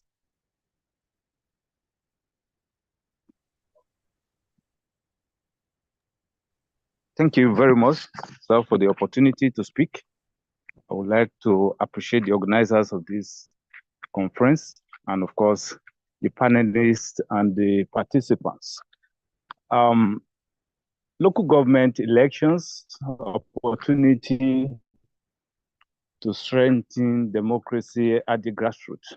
The question that readily comes to mind is that how much of strengthening of democracy do we have at with this election have at the grassroots in a situation whereby the party in power at the state level, whenever election is conducted in most recent times, record in 100% chance of victory.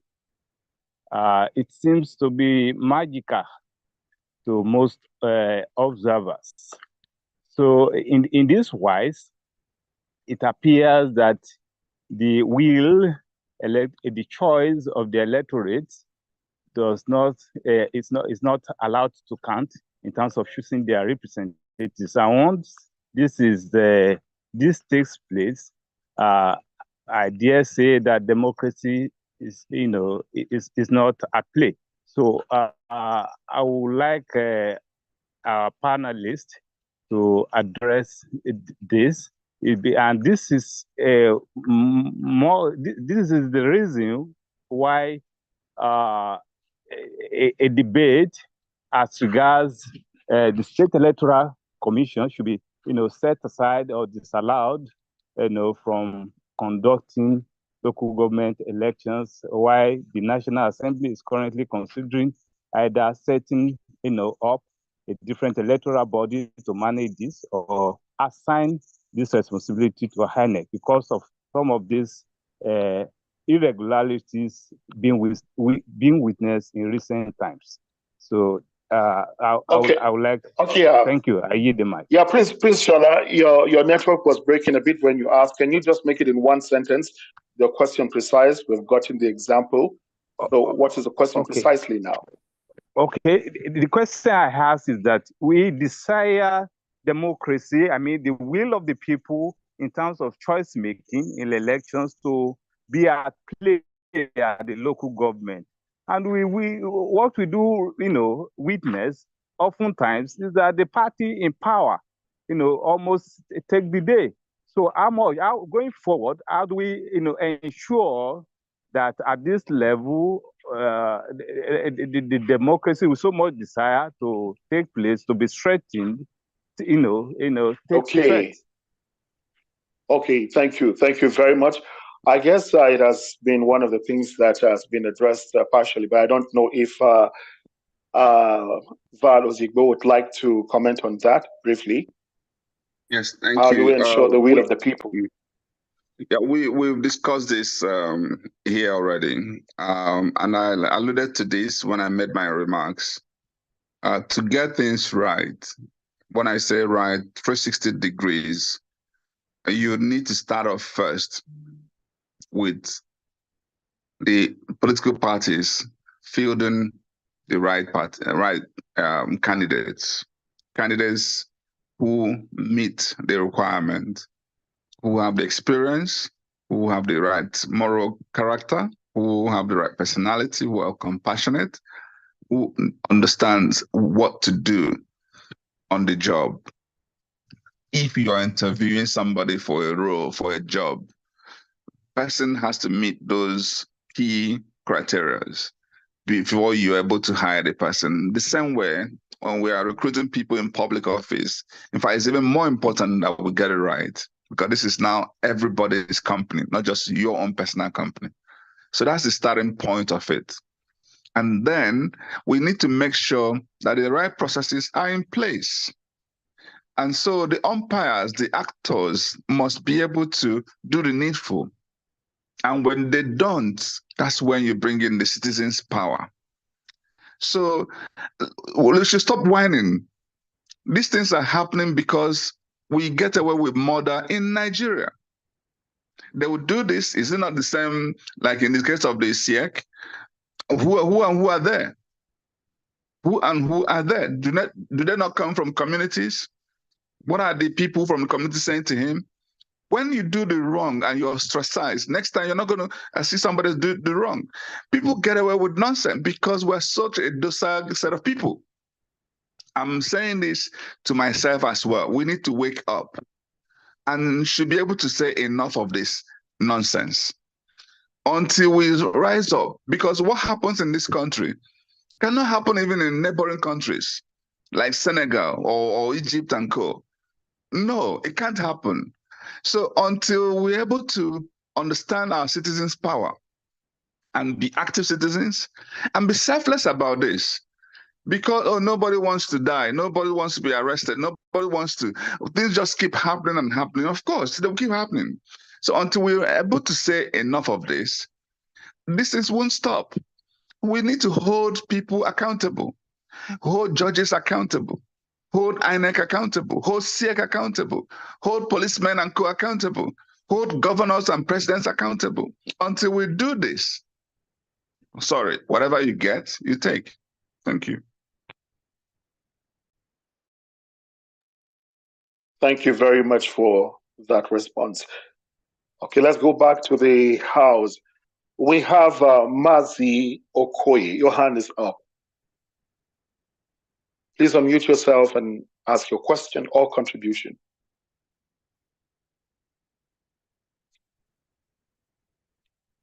Mazi Okoye, are you there? Yeah, thank you, Prince. All right. Thank you very much. It seems to me that Nigerian political problem is actually headed, like a Hydra head monster. Because as we were having this conversation, I was thinking about the role political parties play in the selection of these candidates. Because we know in the last election, we know a certain governor that was sort of bragging, openly that he paid,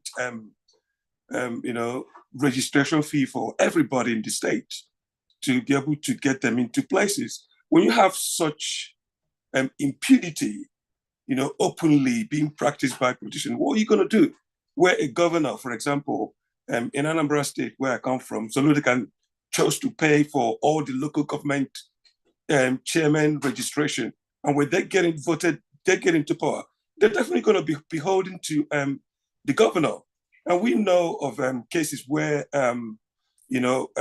some legislatures, which was, their power is already guaranteed in the Constitution, where they said they don't really want to take on their own power. They want to invest their own power to the governor, thereby undermining that same position that were voted to represent the people. So in that case, what's the people going to do? And this question goes to Valentine Osiwo, because we Nigerians are caught between the rock and a hard place, because we don't really know where to turn, where, impunity, so to say, is the order of the day. Is this going to be solved by prohibition or by law? Because people can just do whatever they want. Thank you. Thank you very much. The cost of nomination forms. Dr. Val, are you there? Thank you. It's actually beyond just the cost of nomination form, if I get him right. It's really about the political parties doing the wrong thing. And when I spoke earlier, I spoke on this issue. I touched on it. You actually can have a situation where this is who the masses want. This is who they think can deliver. This is who they think ticks all those boxes of the 4 C's of character, competence, capacity, and compassion. However, maybe for whatever reason, some people who have ulterior, primordial, personal, selfish interests decide it's not going to be that person. It has to be somebody else who will do our bidding, who is loyal to us, who they think will not be as objective. They want somebody, maybe sometimes even their houseboy. And you now have a difficulty, the right candidate actually now emerging. And so I don't know if I should even be the one talking about this, because if I tell you that I haven't experienced this, even in the ongoing thing we're doing in Anambra, I'll be lying to you. I'll be lying to you. So in fact, somebody, as we're having this conversation this evening, somebody sent me a video of a gentleman in Newi South who is saying to his people, Valentine Osiwo is not going to be the candidate of Labour Party. And I was talking today, this meeting held today in his house. And guess what? There's somebody else is pushing for. This is not about talking about Anambra politics. But when you go actually do a poll today and ask and the Anambra or beyond Nigerians, who should be the candidate of Labour Party in Anambra? It was done recently. My score was 95%. And the person who is at 4% is being pushed by this particular individual. Guess what? He's a top member of the Labour Party, maybe even a BOT member. And so if they decide, for instance, they manipulate the process and frustrate the right candidate, tomorrow you want that party to win? You want the right thing to be done? No. So how do we bridge that gap? How do we ensure that the will of the people happens not just at the general election, but at the primary stage? It's a difficult question we need to unravel. And this is actually why we having this obedient movement is such an important, gap filling measure. But other parties don't have obedience. How do we make sure the right thing is that every party should put their best foot forward so that it doesn't even matter anymore who wins? You know that the state or local government will be in the right hand. But how do you, to ensure that the right candidate wins through the right process, is such a simple thing, but such a difficult thing. And this is where the power of our citizenship must also come to bear. How do we hold these people accountable to stop them from frustrating, the entire process? So I don't know, others can speak because as I speak to you, I'm still battling to see how I get my head off the ground. Thank you. Thank you very much, sir. Thank you for having you around. And I guess it's almost about time that we move to the next item while we wait for the other guests to join, some of our speakers. And at this point, I would like to keep going to the next item, which is ensuring Nigeria gets better. A brief presentation that has been done already. So we're looking at the fundraising. I don't know. Dr. Ngoweke, please confirm if you are around. We'll continue with the questions and answers as this goes on. Dr. Ngoweke. All right, while we wait to confirm, let's see if we can I think Dr. Ngoweke is here. Can you make him co-host so that he can easily unmute himself? Ngoweke is here. Please make him a co-host, please.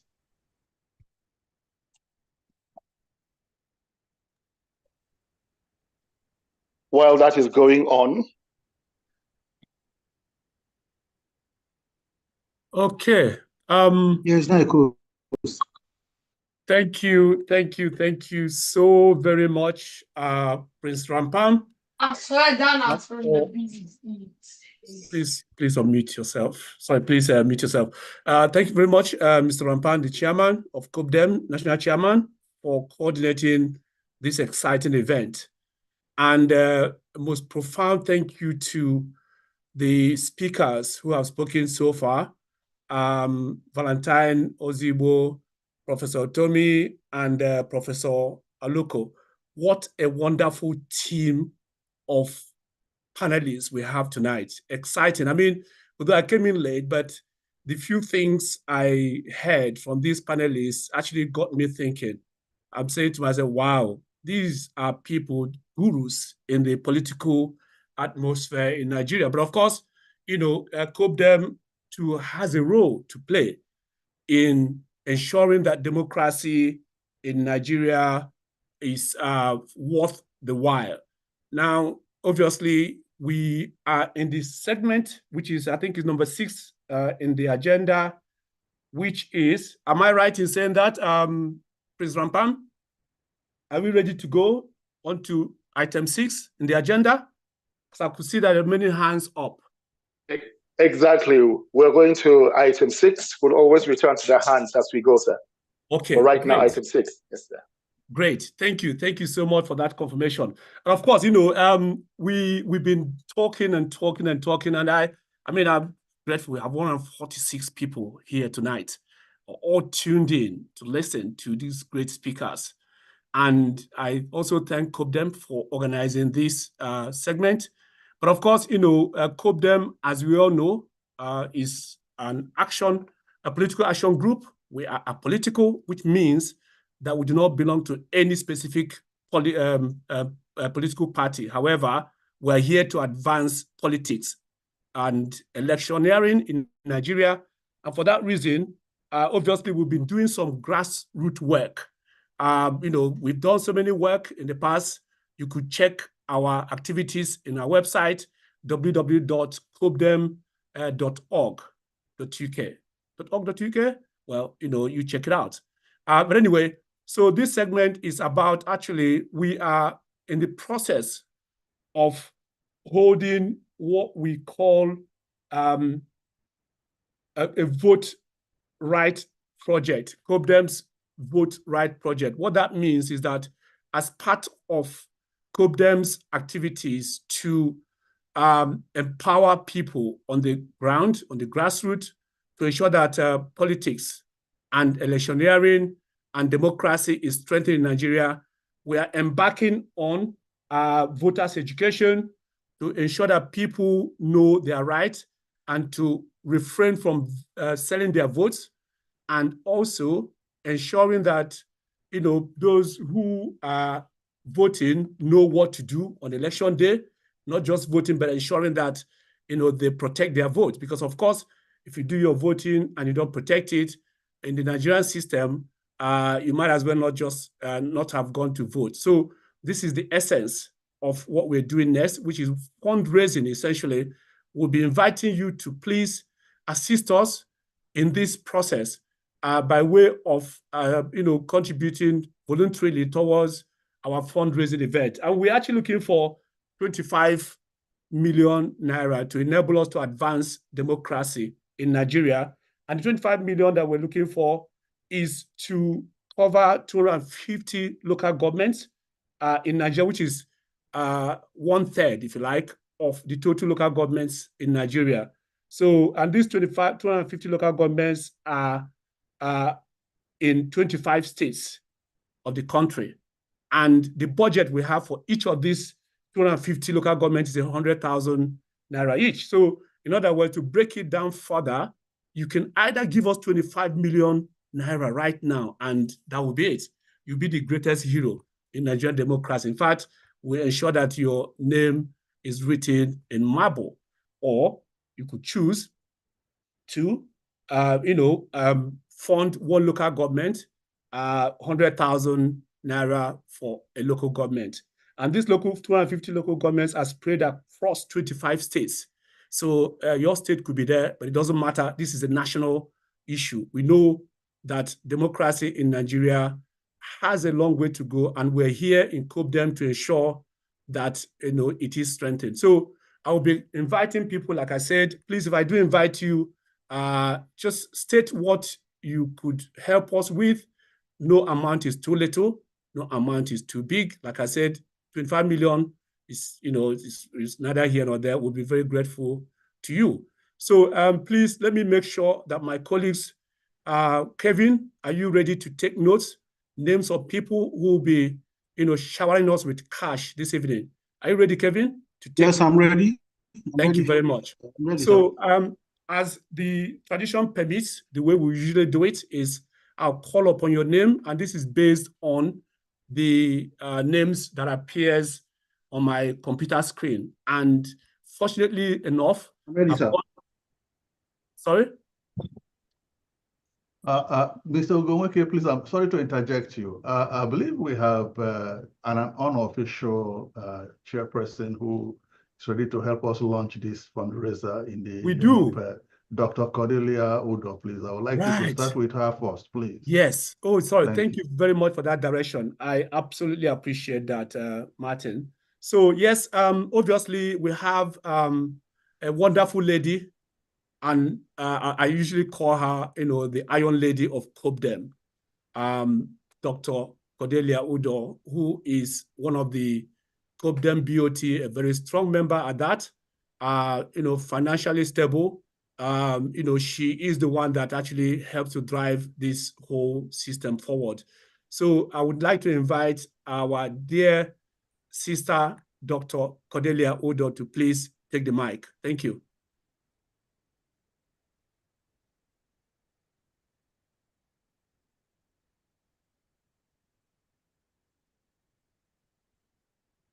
Dr. Odo, are you there? You're still muted.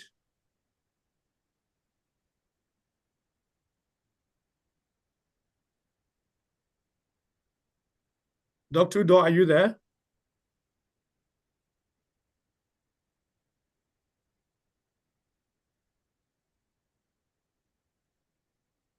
Could somebody please assist Dr. Odo to unmute? She's probably struggling to unmute because I remember that's what happened to me. Could somebody unmute her, please? Yeah, I've unmuted her. Okay, great. I don't think she's... Dr. Udo, your mic is still muted. We are waiting for you patiently. I'll start to unmute. Okay. Meanwhile, Mr. Peter B has called again to say he's still in a very closed meeting, that while we continue, immediately he sees an opportunity to jump in, he will do so. Okay. So that is the latest I have. Thank you. Thank you. So once he's around, please let me know, and obviously I'll yield the mic back to the moderator. Okay. Dr. Udo seems to be struggling with her microphone, and of course, being the chief launcher, we would probably have to come back to her when her mic is sorted. Do we agree with that? So we can move forward. Agreed. Oh, Dr. Udo is back. I just had that. Sorry, I wasn't here at all. Well, sorry. Okay. Tell me what is the... Oh, we are back to the fundraising aspect of it. That's correct. That's correct. I was obviously, announcing your name, telling the members, telling participants what you have been doing, how you are the Iron Lady, the lady that steers the wheel and directs, the movements of COPDEM and all of that. Your passion for democracy in Nigeria is unrivaled. Honestly, being a member of the BOT myself, I can actually attest to the things you're doing for Nigeria. Is incredible. Thank you so much for your love for Nigeria. Thank you so much for your love for COPDEM and for democracy.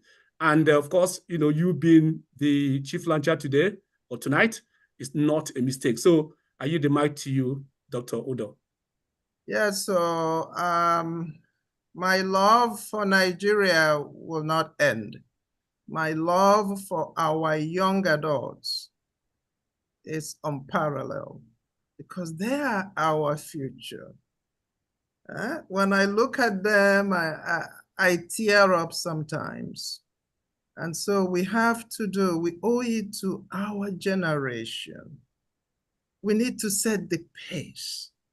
I am so ashamed sometimes. I said, I thought my father's generations didn't do enough. But then when you look at our generation, you start wondering. So we need to get it right for our children and their children. And I admire everything that COPDEM is doing. Now we are taking it to the grassroots to educate them that they should not lose hope, to keep hope alive, and whatever it would take. And so I'm going to start by donating. I don't want the government though. I'm giving my donation in dollars, so I'm not funding any treason. I don't want, okay, Tinubu and Co. I'm not funding treason. I'm even funding for your own grandchildren. Yes. Okay, your own grandchildren to live to see that everything you're doing today, they can benefit from it. And be proud that you, Tinubu, ever ruled Nigeria. We don't want Nigeria all scattered. Okay? And so on that, I will start with $2,000.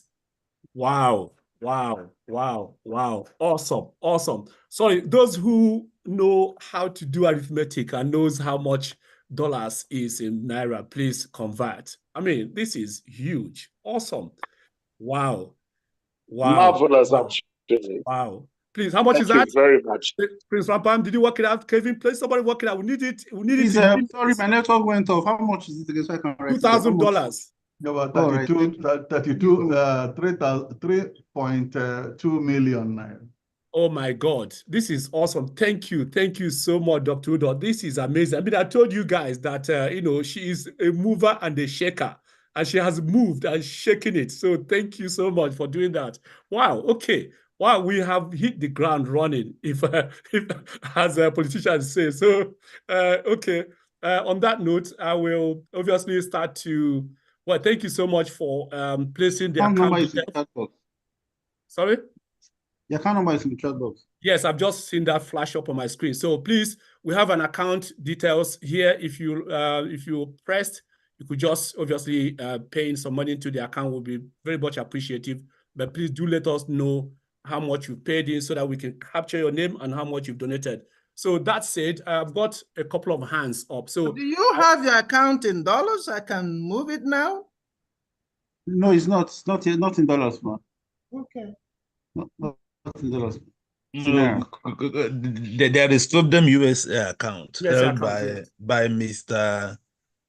Anemeka Crescent and Mr. Vincent. So both of them have, and I think Mr. Martin will also have it, isn't it? Clubdom USA account. I have the Govt USA account, but I'm not signatory to it. I can forward that to Dr. Cordelia later on. Okay. All right. Thank you very much. Right. Okay. I would invite those who have their hands up, and I'm hoping that they would obviously support what the chief launcher has just said. So please, when you're making your speech or contribution, just make it quickly because I'm conscious that time is quite is getting later and later by the night. So I call upon Eddie Nwosu. Please unmute your mic, sir, and speak to us. Thank you. After him, please, Isaac Ndebina. I hope I got your name correctly. So Eddie Nwosu, please unmute yourself, sir.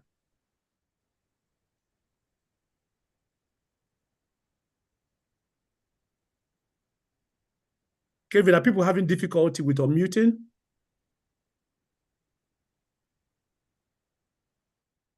Kevin, is it the case that people have difficulty to unmute? I have asked them to unmute, so. Okay. Okay. Hello, thank you for inviting me for this program today. After quietly listening to all the activities and programs in the midst of certain peace and democracy in Nigeria, the main issue was omitted. The unity can only exist when people within the geographical sphere accept that unity and agree to participate in that unity. However, I did not hear about the main problem in Nigeria, that is Biafran exiting Nigeria. Okay, can I, Mr. Nwosu, sorry, Mr. Nwosu, one moment, please. One moment. Please, Mr. Nwosu. Mr. Nwosu, please. Kevin, could you mute Mr. Nwosu, please? Kevin, please mute him. Thank you very much. Let me make it clear. The COPDEM is a pro-democracy institution, and what we're here for is about promoting democracy in Nigeria. It's not about bringing any division or divisiveness. It's not a platform or a forum for any dichotomy or division to be promoted. So please be guided. Thank you very much. Isaac Ndebina, please go straight. The segment, let me just make it clear, please. The segment we're on now is actually fundraising to enable COPDEM to drive democracy promotion and empowerment in Nigeria. So please, if your contribution does not relate to that, please put your hand down so I can call other people. Thank you. Isaac?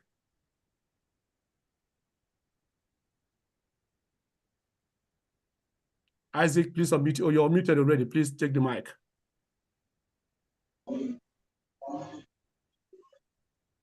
Okay, while we're waiting, Isaac, are you? Isaac, we can't hear you if you're talking. Okay. Yeah, the next person on my screen is Mazi Okoye. Mazi HTM Okoye, please take the mic.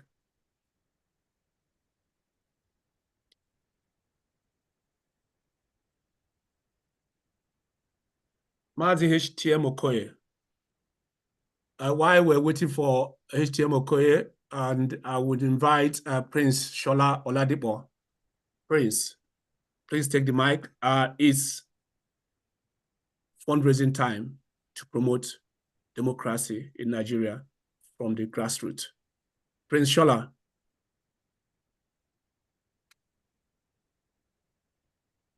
Okay, Ugo, your hand is up. Yes, you can take the mic. Please, let's make it quick. Go ahead, please. Ugo, unmute yourself, please.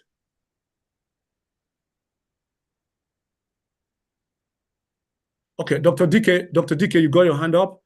Like I said, I will reiterate again, this segment is a segment for fundraising, free will donation, respect to promoting democracy in the grassroots in Nigeria. Dr. Dike, please unmute yourself.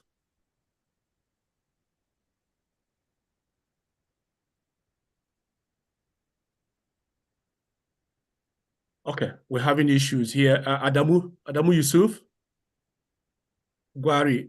Adamu Yusuf Gwari, please take the mic. Good evening, all. You're welcome. I'm by name Adamu Yusuf Gwari, the president coordinator of Govt Students Gombe State Chapter. I just came late, and then actually it was an fundraising to promote democracy. So as a student, I'm going to pledge. I'm going to donate 2,000 in order to promote the democracy, and then by the grace of God, I'm going to send the money by the end of the month. So that's what I have for now. Thank you. Well done, Adamu. That is incredible. As a student, it just shows, how committed you are to improving democracy in Nigeria. So thank you so much. You're so much appreciated. Please, Ugo is struggling to unmute himself. Yes, I just succeeded, my brother. Okay, all right, please go ahead. Yes, greetings to everybody. I've had my hands up for a long time, so because I wanted to respond to, is it okay to respond to some of the things that were said? Not really, not now. We'll come back to that segment. This is fundraising time, please, because we're conscious that. All right, I'll then skip. You can skip me then for now. Okay. If I can't do something, I don't want to participate in the fundraising for now. Okay, all right, thank you. Adam, please lower your hand. Martin, you got your hand up, and I've previously invited Mazi Okoye and I was struggling to unmute at the time. Okay. And, someone eventually unmuted me. It's quite difficult to follow Dr. Uda, the Iron Lady. She's always in the forefront of all that we do. So I acknowledge what she did. For me, I will go follow her by not in a way of going up to what she has done, but follow her in the goodwill of saying that I would do 200,000, because in our adage, they say let the big animal bring big firewood, and the small animal bring small firewood. So I get my own firewood is 200,000. Thank you. Well done, Mazi Okoye. Thank you so much. Please take note of that. I've got time. Okay, that's $200,000, I guess. Yes, you can put any symbol. You can put any symbol with Sampan that you like. He knows how much is donated. So, Martin, please, yes, unmute yourself and speak. Yes, thank you, Dr. Ogomeke. I would just like to say a few things before I make any contribution. We as Nigerians, we are very good at wanting to make omelette without breaking an egg. Everybody wants a great Nigeria. Everybody wants Nigeria to move forward. Everybody wants talks big and how they want to make Nigeria the greatest nation in the world. But nobody wants to do anything about it financially. It is not going to be possible. Just in reference to marriage ceremony, wedding, what is it called, a naming ceremony, a burial ceremony. There's a WhatsApp group that I belong to just in the past 2 weeks that they tried to raise money to bury somebody in Nigeria. And they were able to raise over $100,000 for that. The dead is dead. He has nothing to benefit from Nigeria anymore. The living in Nigeria who has everything to benefit cannot even spend $100 for the benefit of their country. That mentality needs to change. I know Professor PLO Mulumba has talked too much about Nigerians and Africans changing their mentality. But it's like he falls into deaf ear all the time. Bring money that will help develop your democracy. Nobody's going to do that. But bring money to bury who is dead, they will all flood in and give money. Bring money to Soashwebi to do wedding ceremony, they will all flock in there. At the end of the day... Martin, please land. Yeah. No, I want to land quickly because this is just the main essence of it. Yes. If all of us in this 122 people decide to donate only 100,000 naira, we've gone halfway. But we have to start learning to make sacrifices for the things we want. So on this ground, I am going to take up one local government for 100,000. Thank you. Wow. Thank you so much. And may I also say that as an interim president of the Diaspora Action for Democracy in Africa, we have just donated a 1 million naira to cope them to do sensitization in Anambra and Edo State. Thank you. Awesome. Well done, Martin. Well done. Please take note.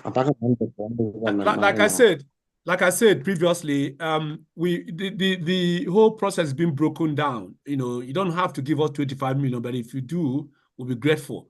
You can equally decide to fund a local government, which is 100,000. Hello? What's happening? Okay. What's right. happening?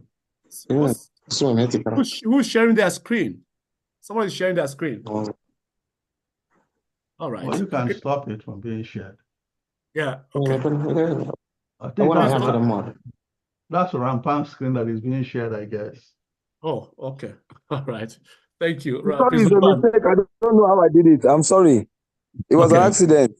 All right. Okay. So please let's move on. I'm conscious of time. Elder Tango, please let us know how much you're supporting us with as regards the fundraising event. Elder Tango. Good morning. Hello. Are you hearing me? I'm Tango speaking. Yes, we can hear you clearly, sir. Thank you. I will contribute, but not now. Okay. Within the week, listen to me. Hear me well. I will contribute. Hello. I'm here on the program. When it starts, I have a question for Van, and if Excellency is around, I have a question for him too, for the interest of our democracy too. Okay. I will donate. Remind me tomorrow. So I will donate. Forward me the account. Okay. Okay. Whatever I add, it's okay. Okay, Kevin, please forward the account to Elder Tango Gochupu, please. Meanwhile, you may have the opportunity to speak or ask a question later on. Yes. Yeah. Good evening, House. Yes, please mute yourself now. Hello. Hello. Good evening, House. Sorry, Ambassador Enobong, 1 minute, please. 1 minute, Yes. Ambassador. 1 minute, please. All right. Let's coordinate this in an orderly form. Prince Rampam, did you raise your hand up?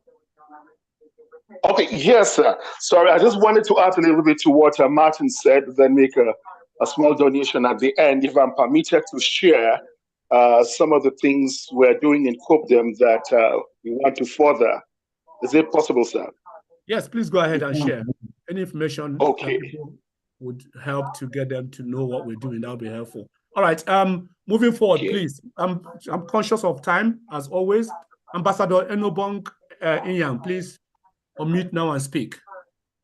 Okay. Good evening, gentlemen and ladies. It's my pleasure to have listened to all the panelists, especially the professor who took time to enlighten us, and also kind of giving an extra of what really happened or transpired or the experience we have in the 2023 election and the way forward. Well, I am Ambassador Anambra Inyang. I'm calling from Oborokara local government in Akwa Ibom State.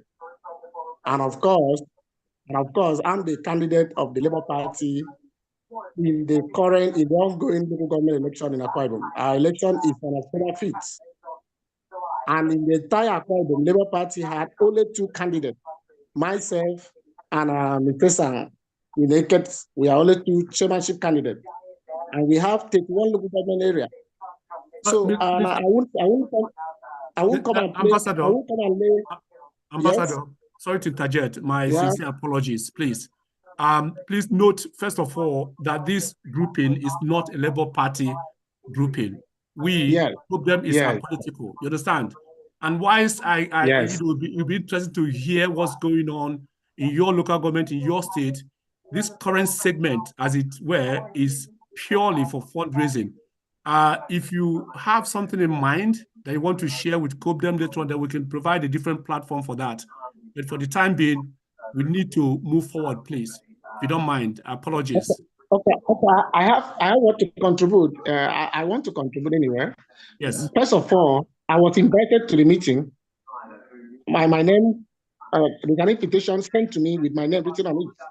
And it was sent to me 3 days ago that I should attend the meeting. And the link and everything was provided, which I also took time to listen to all the discussion on the platform. First, I am having an election at hand, and I want to seek for the support of Govt. Please, they should support our own. Our election is on October 5th, and every necessary support the organization will give to us will be highly appreciated. Ambassador Yang, please, with due respect, are you from Akwa Ibom or Cross River? Which of the 2? Akwa Ibom State. Okay, please, could you contact the COBDEM chairman in Akwa Ibom, please, and make your plea. Okay, this particular forum is not designed for soliciting for support for COBDEM. We have a process.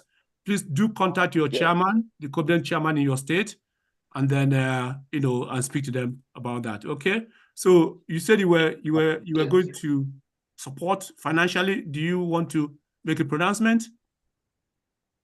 Okay, like I said, my financial support, an appeal, like I wanted to say, I need an appeal. I was putting an appeal across to members of Govt at the national and international to beam the flashlight to the grassroots, which is the local government.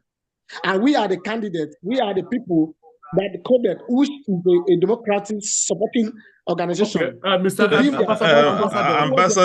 Anambra, your item came up on item 2. And during item 2, people were being called upon to speak up as local government candidates, but you were not here. So we have passed that item 2 now. You can still speak with Mr. Abonifo later on. All right, thank you. Okay, thank you very much. Yes, we still have the pitching after the fundraising, so that will be an opportunity for us to tell us who you are a bit more in details, but not during the fundraising, sir. Ambassador, you're welcome. Right. Just wait after the fundraising, we have the pitching. All right, understood. Thank you very much. Thank you very much. Okay, Isang Udo Akara, it's your turn, please, to unmute yourself. Isang. And then while you're muting yourself, I would also get Commodore or Comrade Nelson to get ready. Isang Udo.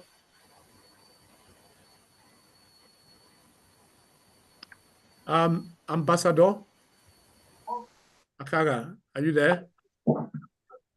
Eric Davo. Eric Davo, please unmute yourself. Okay.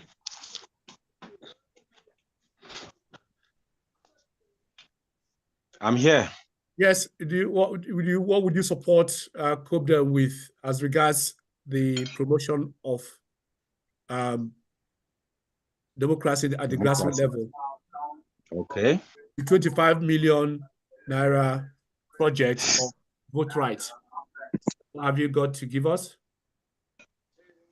Thank you for giving me this opportunity.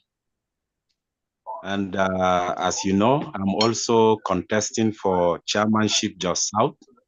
Okay. And there have been a lot involved in this. So I would rather support with the sum of 50,000 naira. Wow. Yes. This is awesome. Thank you so much, Eric. That is great. Yeah. So much appreciate you. Thank you so much. I wish you all the best. We hope that you're successful in your bid. $2,000. Please, Oliver Ezeke, please mute yourself. Actually, you are the next person to talk to us. So please unmute and tell us if you're going to give us $2,000. Please confirm that. Eric Ezeke, please unmute yourself and speak now. It's your turn.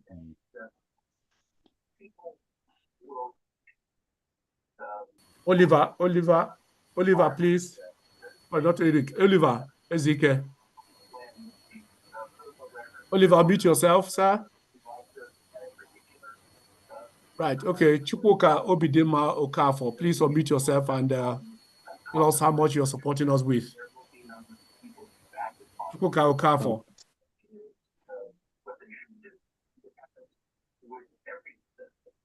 Right, okay. While we're waiting for Chukwuma to unmute, please, Kevin, ensure that people are able to unmute themselves independently. Extremely important, please.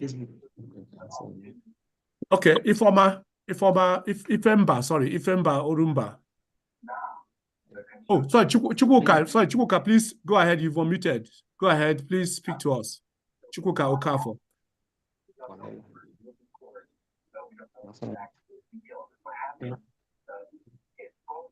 Chukwuka Okafor, please unmute yourself once again. And Oliver, we're still waiting for you to say something. We thought you were giving us $2,000, and then please just confirm that so we can have your name written down. And thank you so much for such a wonderful contribution as well. Ifemba Orumba, please unmute. Take the mic.